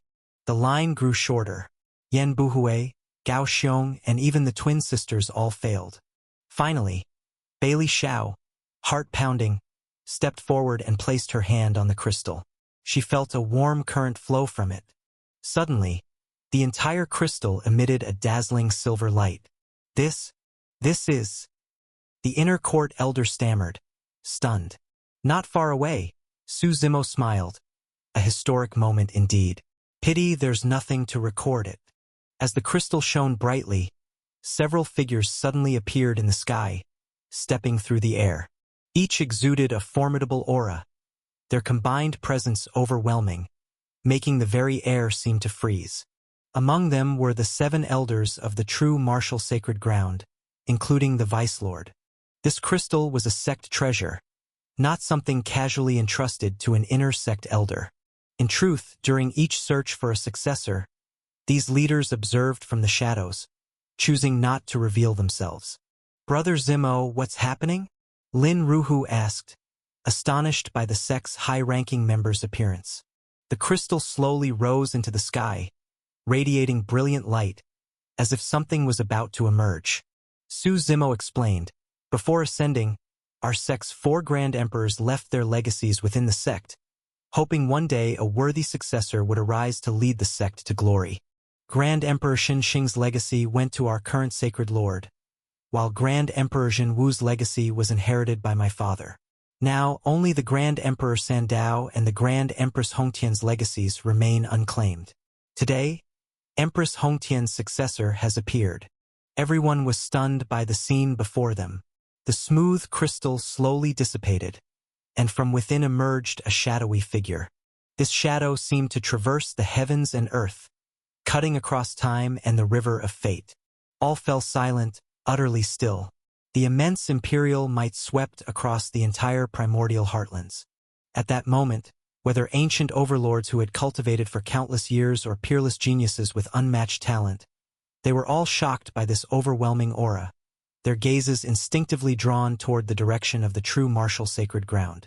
"It's the Grand Empress!" someone shouted, and all members of the sect immediately dropped to their knees, reverently gazing up at the figure in the sky. Endless radiance poured from the shadow, shrouded in a mist that concealed the Empress's face.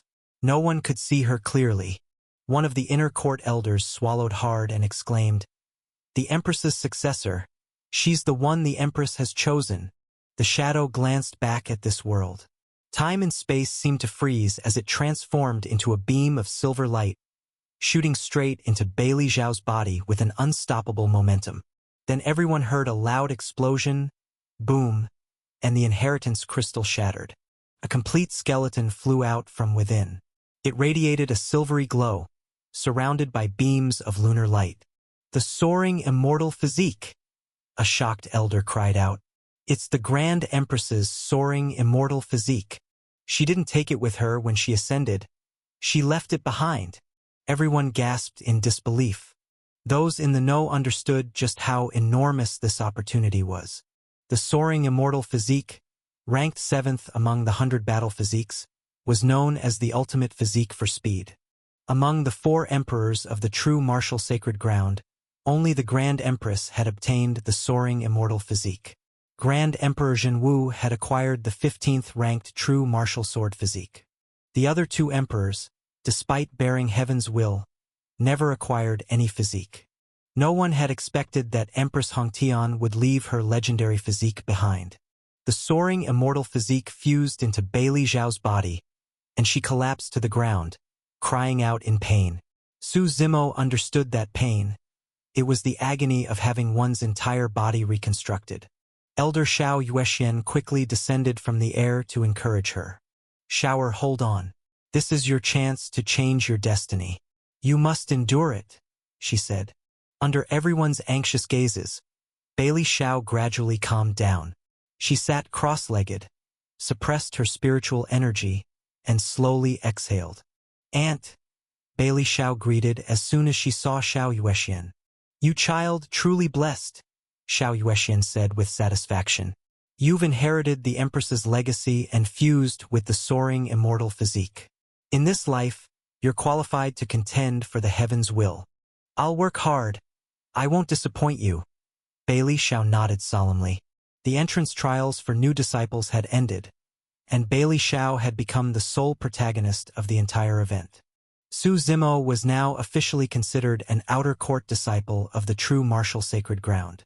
According to sect rules, all outer disciples were required to complete 3 sect missions every month. The sect had a missions chamber, where disciples accepted and submitted missions. Su Zimo didn't concern himself with how much shock the trial had caused within the sect. He simply brought Lin Ruhu along to the missions chamber. Whether accepting or completing missions, all transactions happened at the missions chamber. So when Su Zimo arrived, the place was, as usual, extremely crowded. Calling it a bustling marketplace wouldn't be an exaggeration. A long line stretched at the task counter. Su Zimo couldn't be bothered to wait, so he walked straight to the front. A disciple was already at the counter, trying to accept a mission. Smiling, he said to the senior brother manning the counter, "Senior brother, I'd like to take a mission. What's your cultivation level?" The youth behind the counter asked without looking up. "5th stage of the Spirit Meridian Realm," the disciple answered quickly. "At Spirit Meridian Realm, you can only take level 5 missions," the youth replied indifferently, tossing out a wooden token. The outer court disciple caught the token and read the details on it. His face changed, and he forced a smile. "Senior brother, could I maybe switch to another level 5 mission?" Tasks in the missions chamber varied: slaying beasts, eliminating bandits, escorting caravans, mining rare ores. Some were issued by sect elders, others by outsiders. As long as there was a spirit crystal reward and the task didn't harm others, it could be posted. Thus, even among the same level of missions, some were easier and others more difficult. The one he received involved slaying a beast. The youth behind the counter frowned and scolded. You want to pick and choose? If I give all the easy tasks to people like you, who's going to do the rest? The outer disciple shrank back, not daring to speak further. These task distributors held real power. If they were offended, they could assign you the hardest missions every time, and you'd have no recourse. Su Zimo patted the outer disciple on the shoulder with a smile. Hey bro, mind if I cut in line? Who are you? The outer disciple scowled. Because Su Zimo usually lived on South Goose Mountain, many inner and outer disciples weren't familiar with him. Before Su Zimo could answer, another disciple from behind suddenly kicked the outer disciple to the ground. Open your dog eyes and take a good look. This is the son of our Vice Lord, senior brother Su Zimo. If he cuts in front of you, it's because he likes you. Don't be ungrateful. The outer disciple's face changed drastically. He quickly apologized and scurried off. Su Zimo glanced at the disciple who had spoken for him and asked with a smile, What's your name? I'm Zhang Gilin, senior brother. You can call me Little Gue. The disciple replied respectfully. Not bad, Little Gue. Stick with me from now on. Su Zimo chuckled. Although he didn't particularly like bootlickers, it never hurt to have a lackey around to deal with trivial matters. Thank you, senior brother, for granting me the honor of serving at your side. Zhang Gilin grinned. You may not know this, but I've admired you for a long time, like a river flowing endlessly, like the Yellow River flooding uncontrollably. Then he slammed his hand on the counter and shouted at the task distributor. What the hell are you dawdling for? Senior brother Su is here to accept a mission. Get out the good ones. Su Zimo approached the mission hall, where the young man in charge was momentarily taken aback before hastily placing a pile of wooden plaques on the table for Su Zimo to choose from. Observing Little Gue's overbearing demeanor beside him, Su Zimo didn't intervene. Instead, he smiled and requested, Could you show me some of the unrated missions? In the true martial sacred ground, missions posted by outsiders sometimes had unknown levels of danger, even to the issuers themselves. Such tasks were categorized as unrated. Disciples who undertook these missions would receive rewards based on the difficulty upon completion.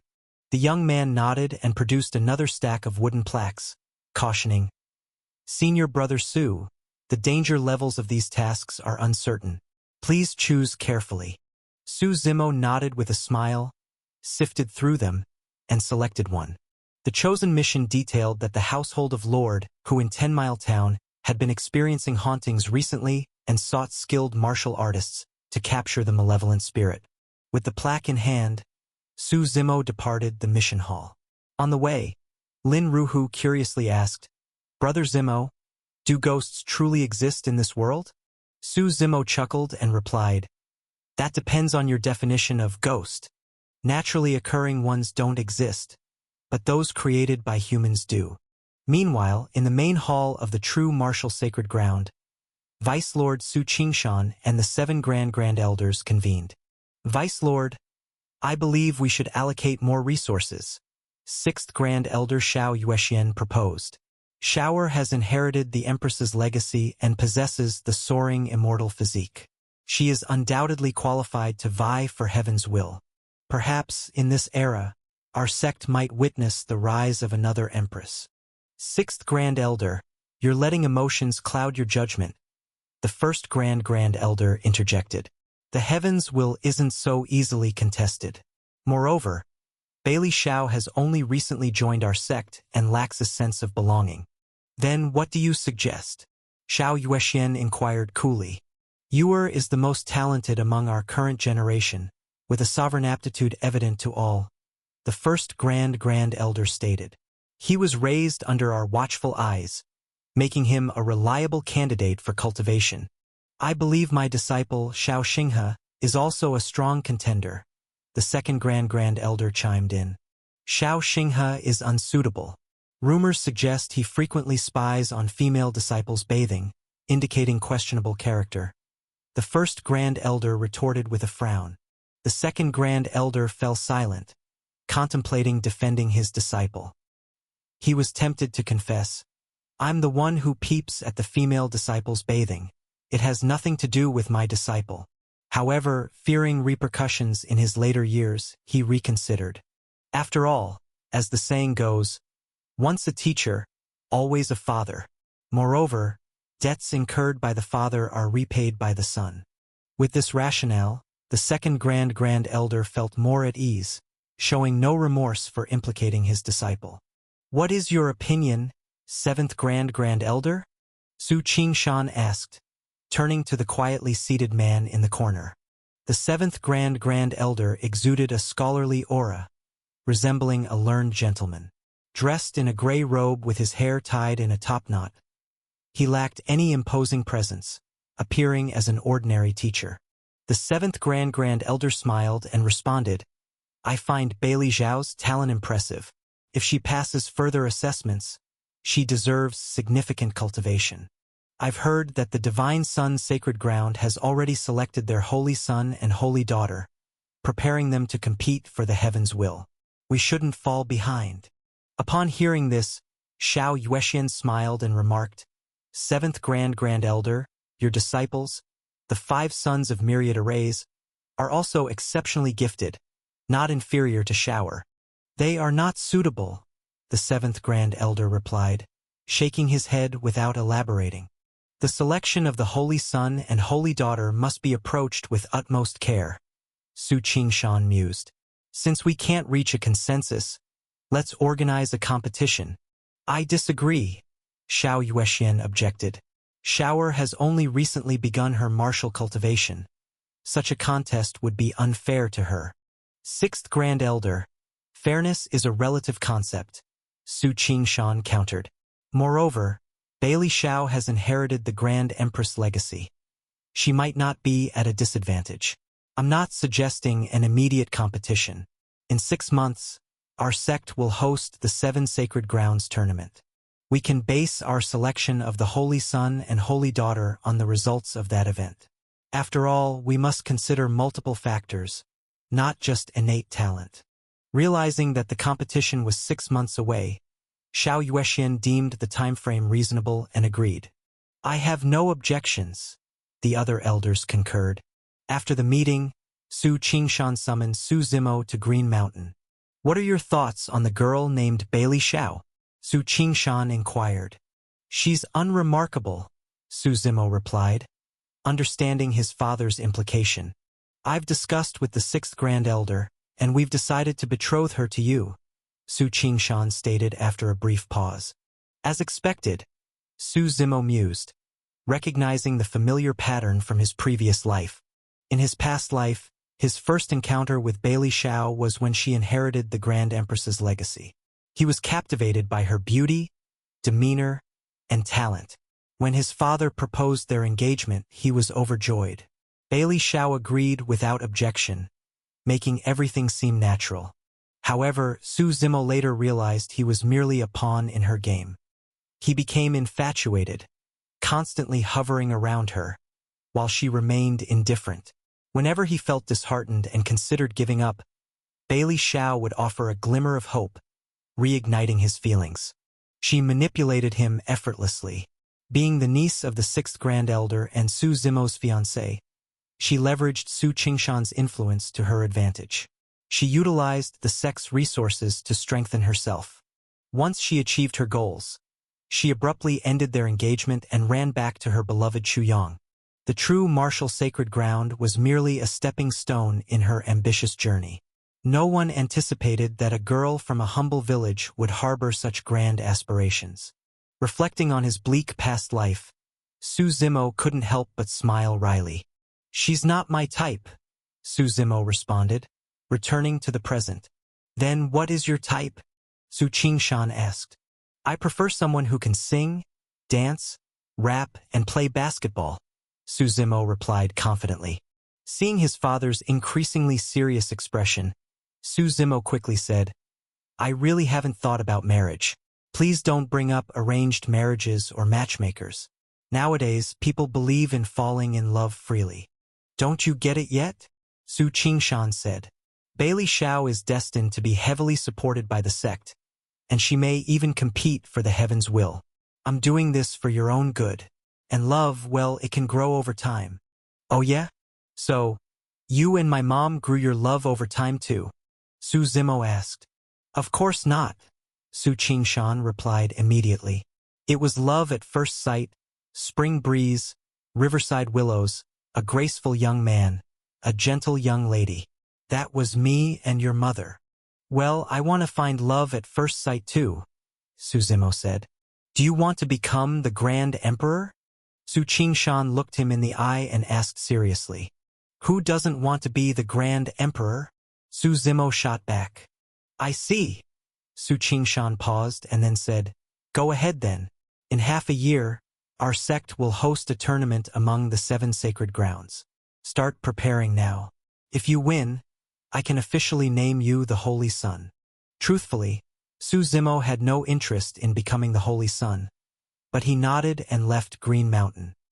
Later, he took Lin Ruhu and Little Gue and headed to 10 Mile Town.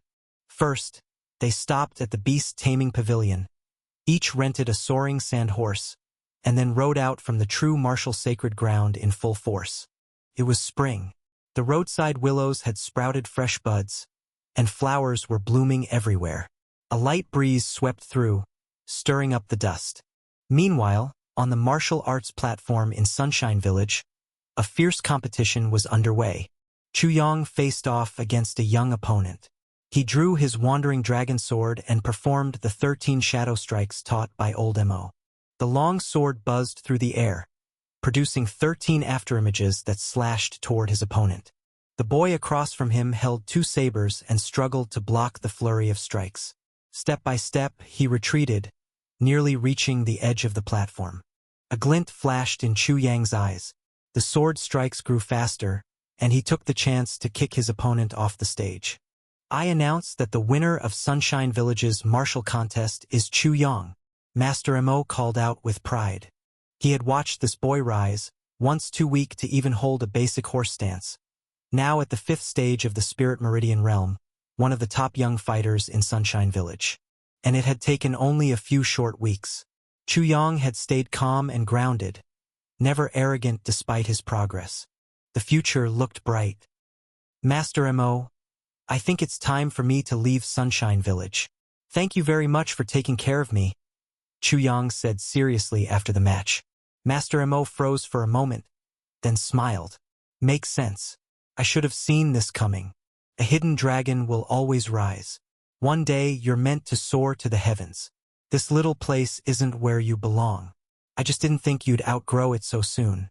You're the most talented person I've ever seen. Better than even the noble heirs in the Imperial City.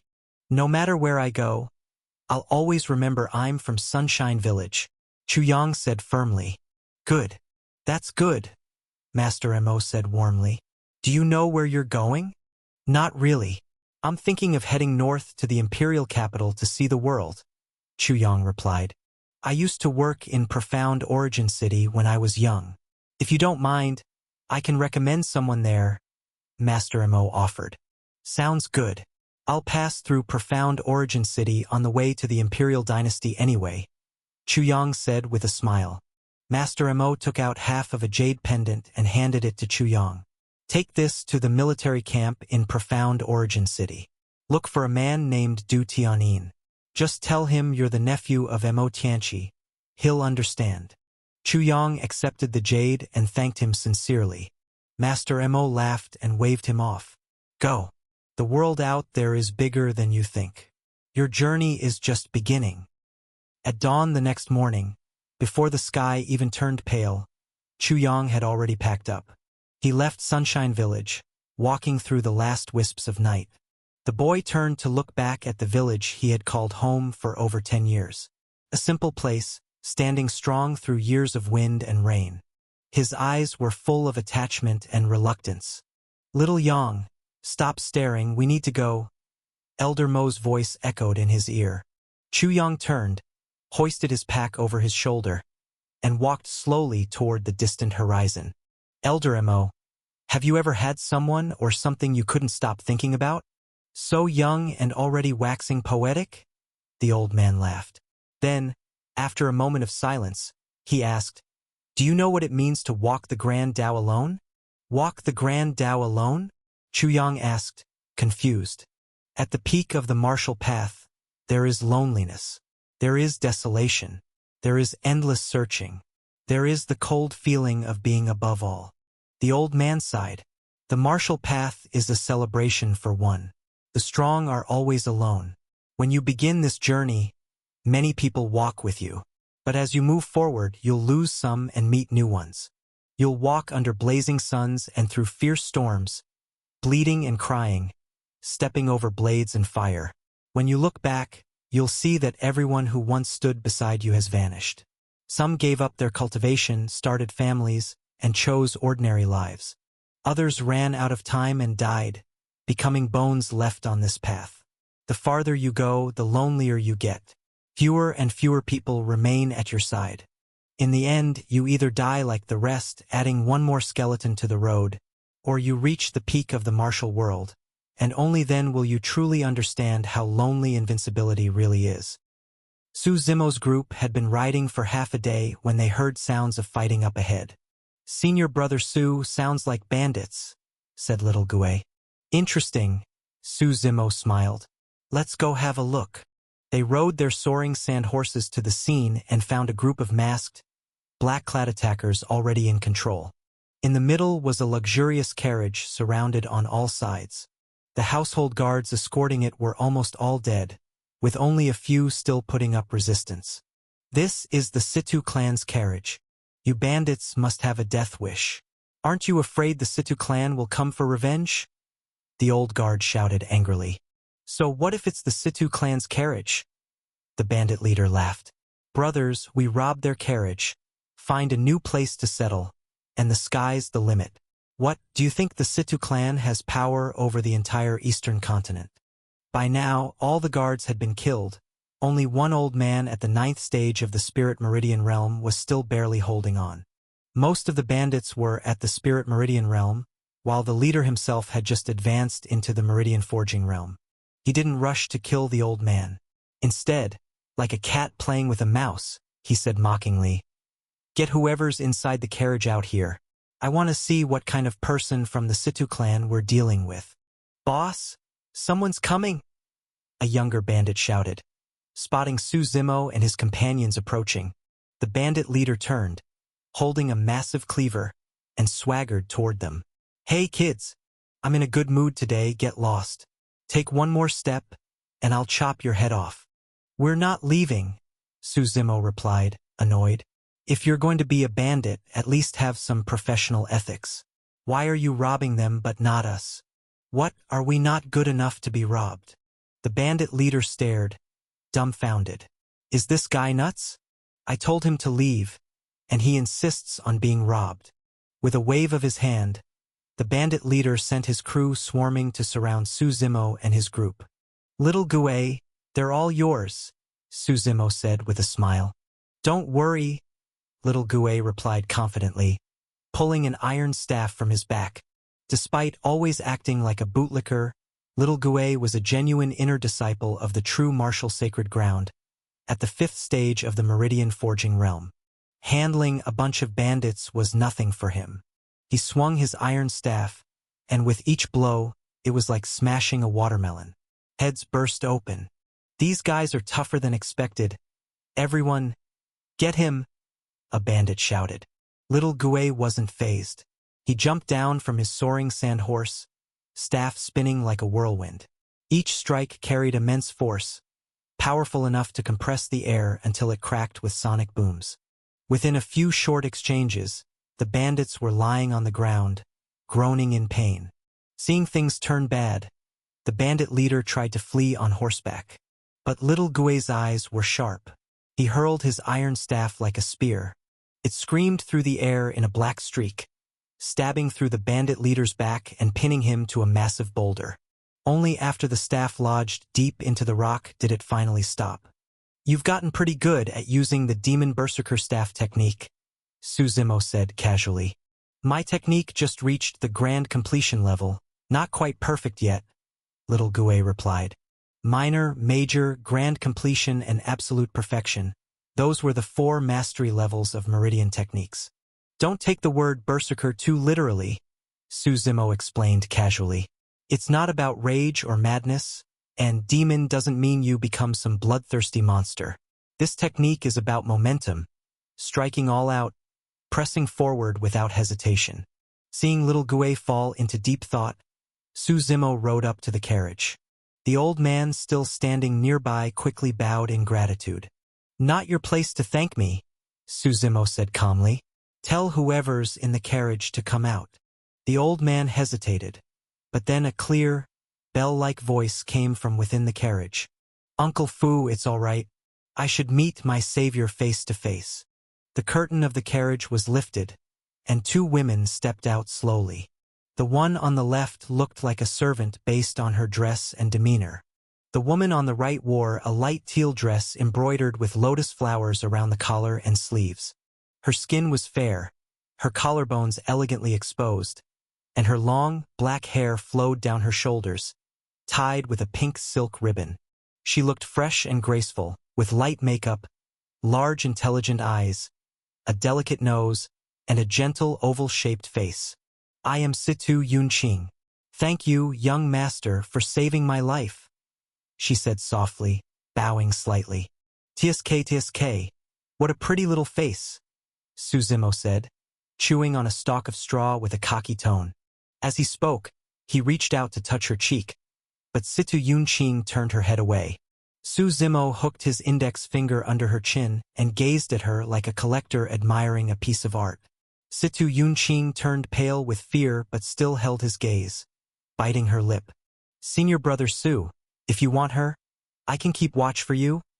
Little Gue offered helpfully from the side. Let go of my lady. The maid tried to push Suzimo away but was grabbed by Lin Ruhu and tossed aside. Don't worry, I've never liked forcing women, Suzimo said with a smile as he withdrew his hand. If you want to thank me, don't just say it. Show some sincerity. I don't have anything with me right now, Situ Yunqing said earnestly.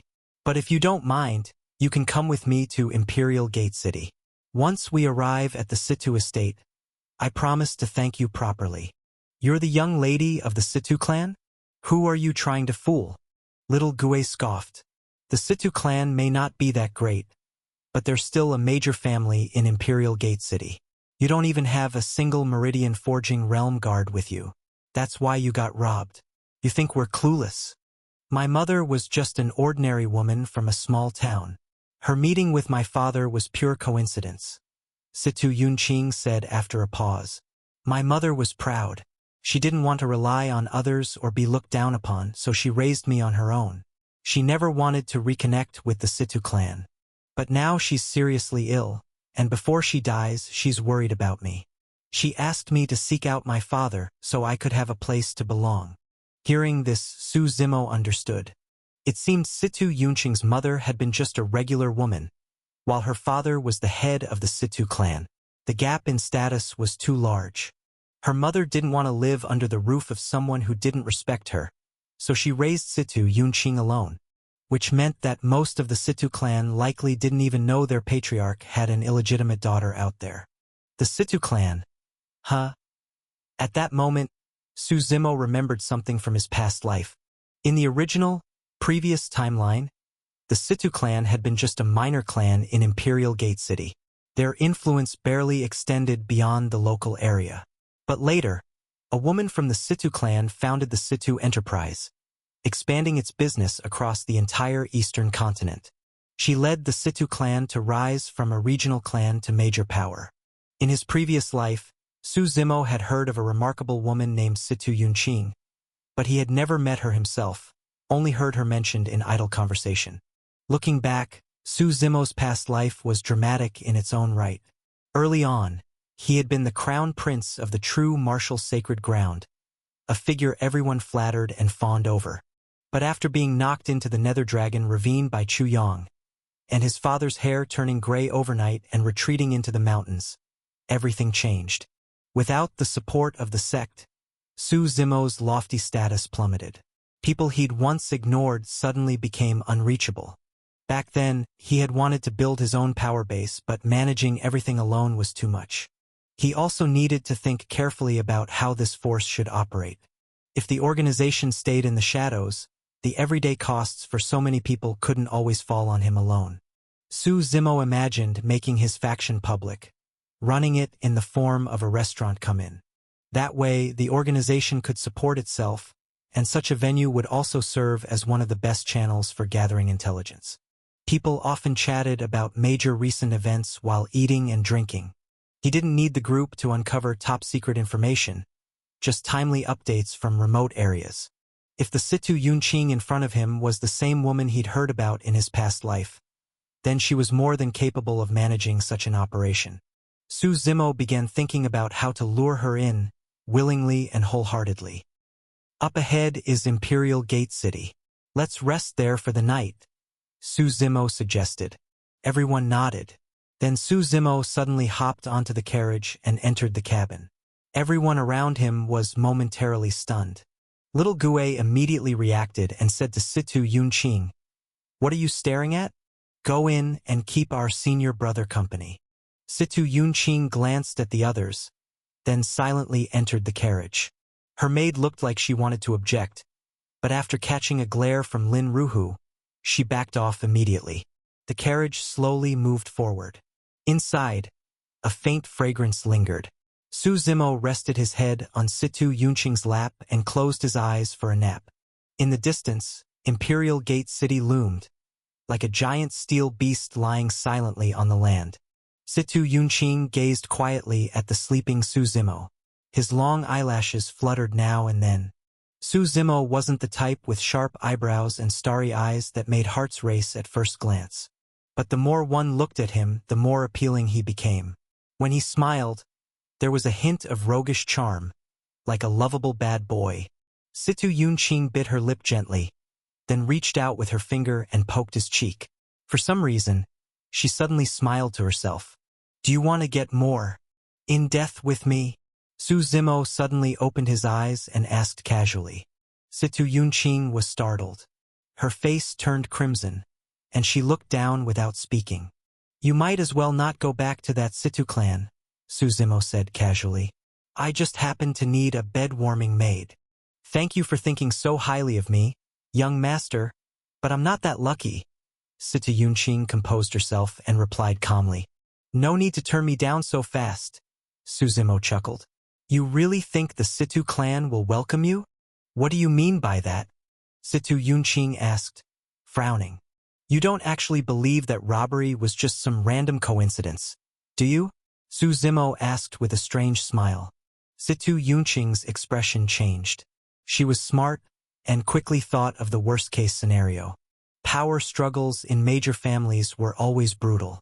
If the Situ clan acknowledged her as an illegitimate daughter, she'd legally be entitled to a share of the clan's wealth. She might even become a contender for the clan head position someday. No one wants a new competitor to appear out of nowhere, so many in the Situ clan probably wouldn't be happy about her return. "If you don't believe me, let's make a bet," Su Zimo said with a smile. "What are we betting on?" Situ Yunqing asked curiously. "When we enter Imperial Gate City, someone will definitely cause trouble for us," Su Zimo said, "because I've ruined their plans. In fact, we're probably being watched right now." "I'm not betting." Situ Yunqing shook her head. She already agreed with his reasoning. "Boring." Su Zimo yawned, stretched, and then leaned his head deeper into her lap and went back to sleep. As they neared the city, more people began appearing along the roads. The carriage moved slowly through the city gates. The central avenue, paved with blue granite, was bustling with activity. Pedestrians came and went in waves. Street vendors shouted over sizzling food stands, and the air was filled with the mouth-watering aroma of snacks. "My father sent someone to pick me up. I should go," Situ Yunqing said softly, waking Su Zimo. Ahead of the carriage stood a group of soldiers in green leather armor. Their leader was a red-faced elderly man. "Miss Yunqing, my name is Tian. I'm a guard who serves the master. He sent me to receive you," the old man said kindly. "Thank you, Uncle Tian." Situ Yunqing nodded. When Su Zimo stepped down from the carriage, Tian narrowed his eyes slightly and asked, "Is this a friend of Miss Yunqing?" "Don't mind me. just passing through. Su Zimo waved him off and said to Lin Ruhu and Little Gue, "Let's go find an inn." Situ Yunqing had originally wanted to invite Su Zimo to stay at the Situ residence, but after thinking it over, she changed her mind. After all, she didn't even know what kind of reception awaited her there. "Riverfront restaurant," Su Zimo said, looking at the sign. "This one will do." The three of them walked inside. Little Gue slapped a silver pouch onto the table with a loud clunk and yelled, "Innkeeper, got any rooms left?" The innkeeper, wearing a hat and a curled mustache, quickly came over with a smile. "Plenty of rooms. What kind would you gentlemen prefer?" "I want 3 rooms facing the street, ones with ventilation from north to south and views of the sunrise and sunset," Little Gue said, raising 3 fingers. "Certainly. And will you be dining in your rooms or downstairs?" The innkeeper asked politely. "We'll eat downstairs," Su Zimo said mysteriously. "Just in case we start a fight, it'd be easier to clean up the blood." The innkeeper looked confused but said nothing and went to prepare the food. As the 3 sat down and began drinking a pot of wine, 3 men suddenly stepped out from the crowd. The 3 men who entered the inn appeared to be a leader flanked by 2 subordinates. The man in the center was tall and muscular, with a prominent scar across his face. He radiated a strong murderous aura, a man clearly accustomed to killing. At that moment, Su Zimo and his group were calmly eating when the scarred man walked straight to their table, picked up a chicken leg from their food, and started eating without saying a word. "Who the hell are you? Can't you see this is our food?" Little Gue stood up and shouted angrily. The scarred man gave him a sideways glance. Spiritual energy surged in his right hand, and he slammed his palm onto the table in front of him. The table instantly shattered into pieces, and all the food spilled onto the ground. "Who is this guy? So arrogant?" a nearby diner asked in confusion. "That's the captain of the White Crane mercenary group, Xiao Baihe. He's a dangerous man. Don't speak up." Someone next to him whispered in warning. "Who sent you?" Su Zimo asked with a smile, showing no sign of anger. Xiao Baihe hesitated, his expression changing slightly, but he responded roughly, "Who sent me? No one. I just don't like your face." Su Zimo smiled, wiped his mouth with a napkin, and then, a flash of a blade. In an instant, Xiao Baihe's legs were sliced off cleanly at the knees. He didn't even have time to react. The speed was too fast, he felt no pain at first. Only when his legs hit the ground and his body collapsed did the searing pain reach his nerves. He looked down at the stumps of his legs and screamed in agony, his face pale as sweat poured from his forehead. "Who sent you?" Su Zimo asked again, still smiling. "I don't know," Xiao Baihe gritted out stubbornly. A sharp blade sliced across his neck. Blood sprayed a full meter. In his final moments, Xiao Baihe's eyes were filled with disbelief. His 2 subordinates stood frozen, completely terrified. When Su Zimo turned his gaze toward them, both men trembled and suddenly dropped to their knees, kowtowing in fear. "Who sent you?" Su Zimo asked once more. It was the Situ clan. Someone from their inner circle, the chief steward, approached our captain. One of the men stammered, "Would you be willing to testify with me at the Situ residence?" Su Zimo asked. The man hesitated. A flash of the blade. His head hit the floor, eyes still wide open in death. Su Zimo turned to the last remaining man. "Would you be willing to testify?" The man struggled internally, then began frantically kowtowing. His forehead cracked open and bled. "Please, sir, spare me. If I testify, my whole family will be killed. I gave you a chance. You didn't take it." Su Zimo shook his head, and with another strike, the head rolled across the floor like a ball. He yawned, shook his head again, and muttered to himself, "Boring." "That was excessive, my friend," came a voice. A young man in white, holding a folding fan, stepped forward and sighed. "What do you mean?" Su Zimo asked, looking at him with interest. "Let me introduce myself, Zhang Guangkai," the youth said, opening his fan with a flourish. You don't seem like an ordinary man. If you had kept one of them alive, even just one, you could have used them as witnesses to seek justice at the Situ residence. But now that you've killed all three, you've got no evidence. Isn't that a waste? What the hell does that have to do with you? Su Zimo asked bluntly. Zhang Guangkai froze, embarrassed, and stepped aside, staying quiet. Su Zimo glanced at Little Gue and said, Little Gue, begin your performance. Little Gue nodded and, without warning, raised his iron staff and swung it at Su Zimo. Su Zimo kicked him to the ground and roared, Speak! Who sent you? It was the Situ clan's chief steward. I'm willing to testify, Little Gue shouted. Good. Let's go settle this with the Situ clan, Su Zimo said, grabbing Little Gue by the collar. Lin Ruhu followed as the group strode out of the restaurant with purpose. Zhang Guangkai stood off to the side, stunned. Damn, that's one way to do it. As they walked down the bustling streets, Lin Ruhu asked curiously, Brother Zimo, why is the Situ clan targeting us? Because we saved Situ Yunqing and messed up someone's plan, Su Zimo replied with a smile. Lin Ruhu nodded slowly, unsure if he fully understood. So, do you think the Situ clan will believe Little Gue is really from the White Crane mercenaries? You still don't get it, Su Zimo said. It doesn't matter whether he's really from the White Crane. It doesn't even matter if they believe it. What matters is, our fists are bigger. Lin Ruhu blinked. Fists? Oh, I think I get it.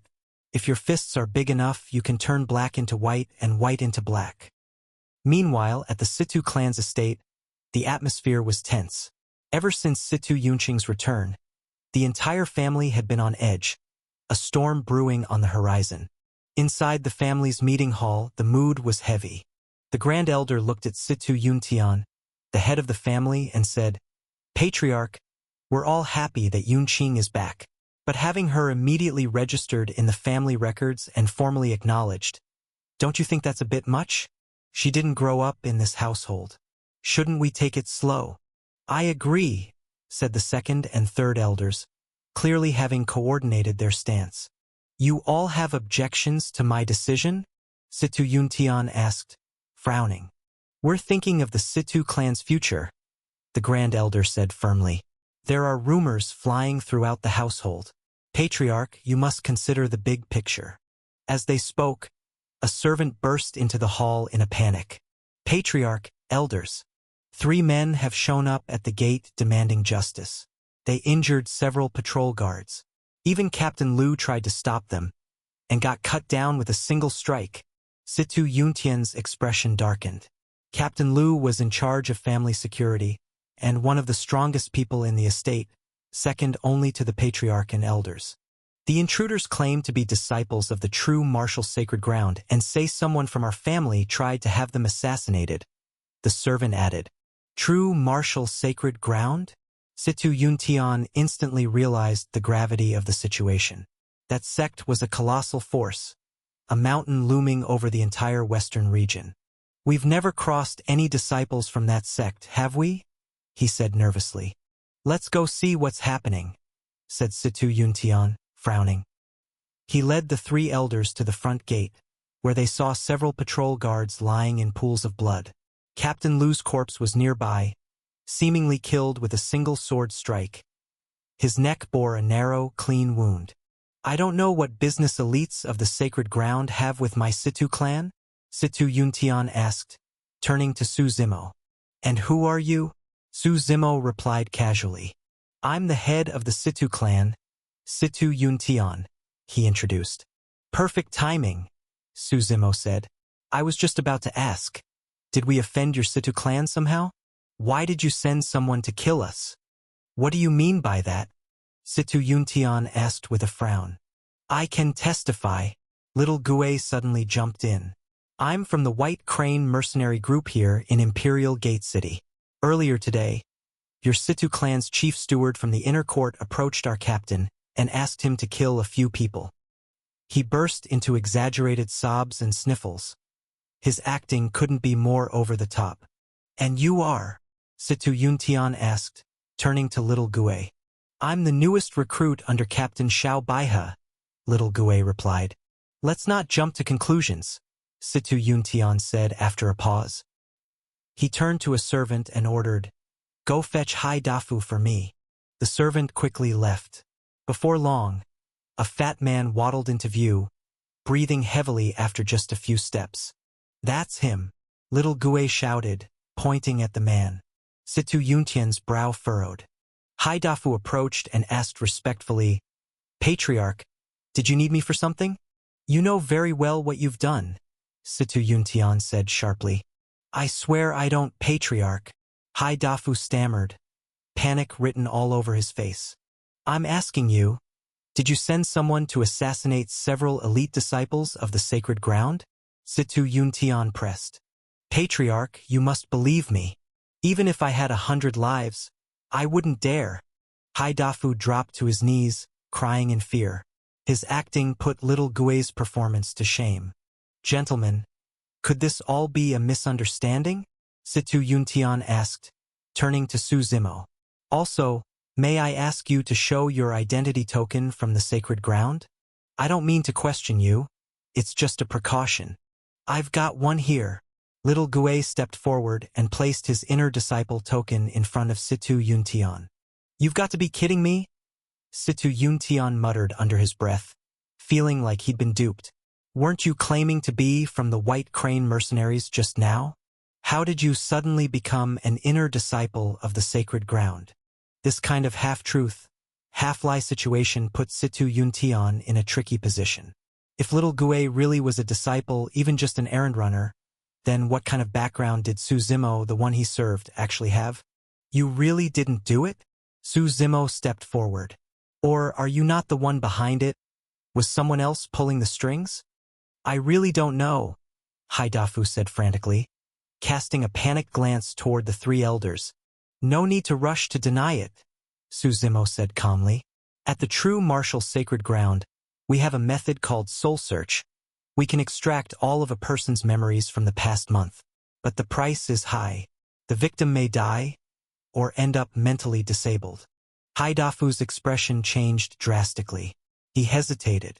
Situ Yuntian's eyes narrowed. Looking over, he saw the three elders also visibly tense. Hai Dafu, still not confessing?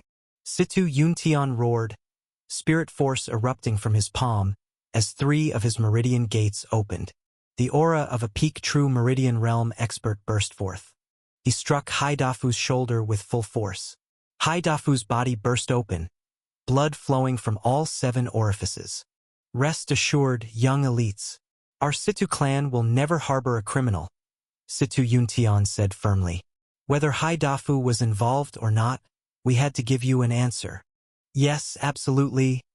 The elders quickly agreed, relieved. What a shame, Su Zimo said, glancing up. There may have been more clues now gone. He smiled and added, but that's fine. There's always tomorrow. It's rare for such esteemed disciples to visit our humble Situ clan. If you don't mind, I'd be honored to host a banquet. Situ Yuntian offered with a warm smile. I have no objections, Su Zimo replied with a grin and followed him into the main hall. Su Zimo had noticed something. People loved bonding over meals, but the Situ clan gave him some ideas. Perhaps he could move up his timeline for building a power base, taking control of the Situ clan and using it as a stepping stone. Not a bad opportunity. During the meal, Su Zimo drank a few cups of wine and casually asked, Patriarch Situ, your family's been confined to Imperial Gate City for quite a while. Ever considered expanding beyond it? Situ Yuntian paused. He understood what Su Zimo meant. Right now, the Situ clan wasn't strong enough to expand. But with Su Zimo's support, maybe it was possible. Yet he also knew the trade-off. If they partnered with Su Zimo, the Situ clan would no longer be independent. They'd become part of Su Zimo's faction. Their strength might grow, but they would lose autonomy. After all, true cooperation requires both sides to have comparable power, and the Situ clan clearly didn't measure up. You jest, young Master Su, Situ Yuntian replied with a laugh. We Situ folk just want to live peacefully. We have no grand ambitions. That's fine, Suzimo nodded with a smile. Slow and steady growth can be solid too. After dinner, Suzimo politely declined the offer to stay at the Situ estate and left with Lin Ruhu and little Gue. He also didn't see Situ Yunqing again, for now. She would be a key figure in his plans to build his own power base. Back at Riverfront Restaurant, Suzimo stood at the window, watching the sun slowly set in the distance. He tapped the windowsill 3 times with his right hand and said with a smile, "Dark 13, come on out." From the shadows behind him, a dark figure stepped forward without warning. Dark 13 looked confused. He was extremely confident in his stealth skills and had no idea how he'd been discovered. "Young master, the Vice Lord sent me to follow you quietly, for your safety. I was told not to appear unless your life was in danger," Dark 13 explained. "Good," Suzimo said flatly. "Then I need you to kill someone for me."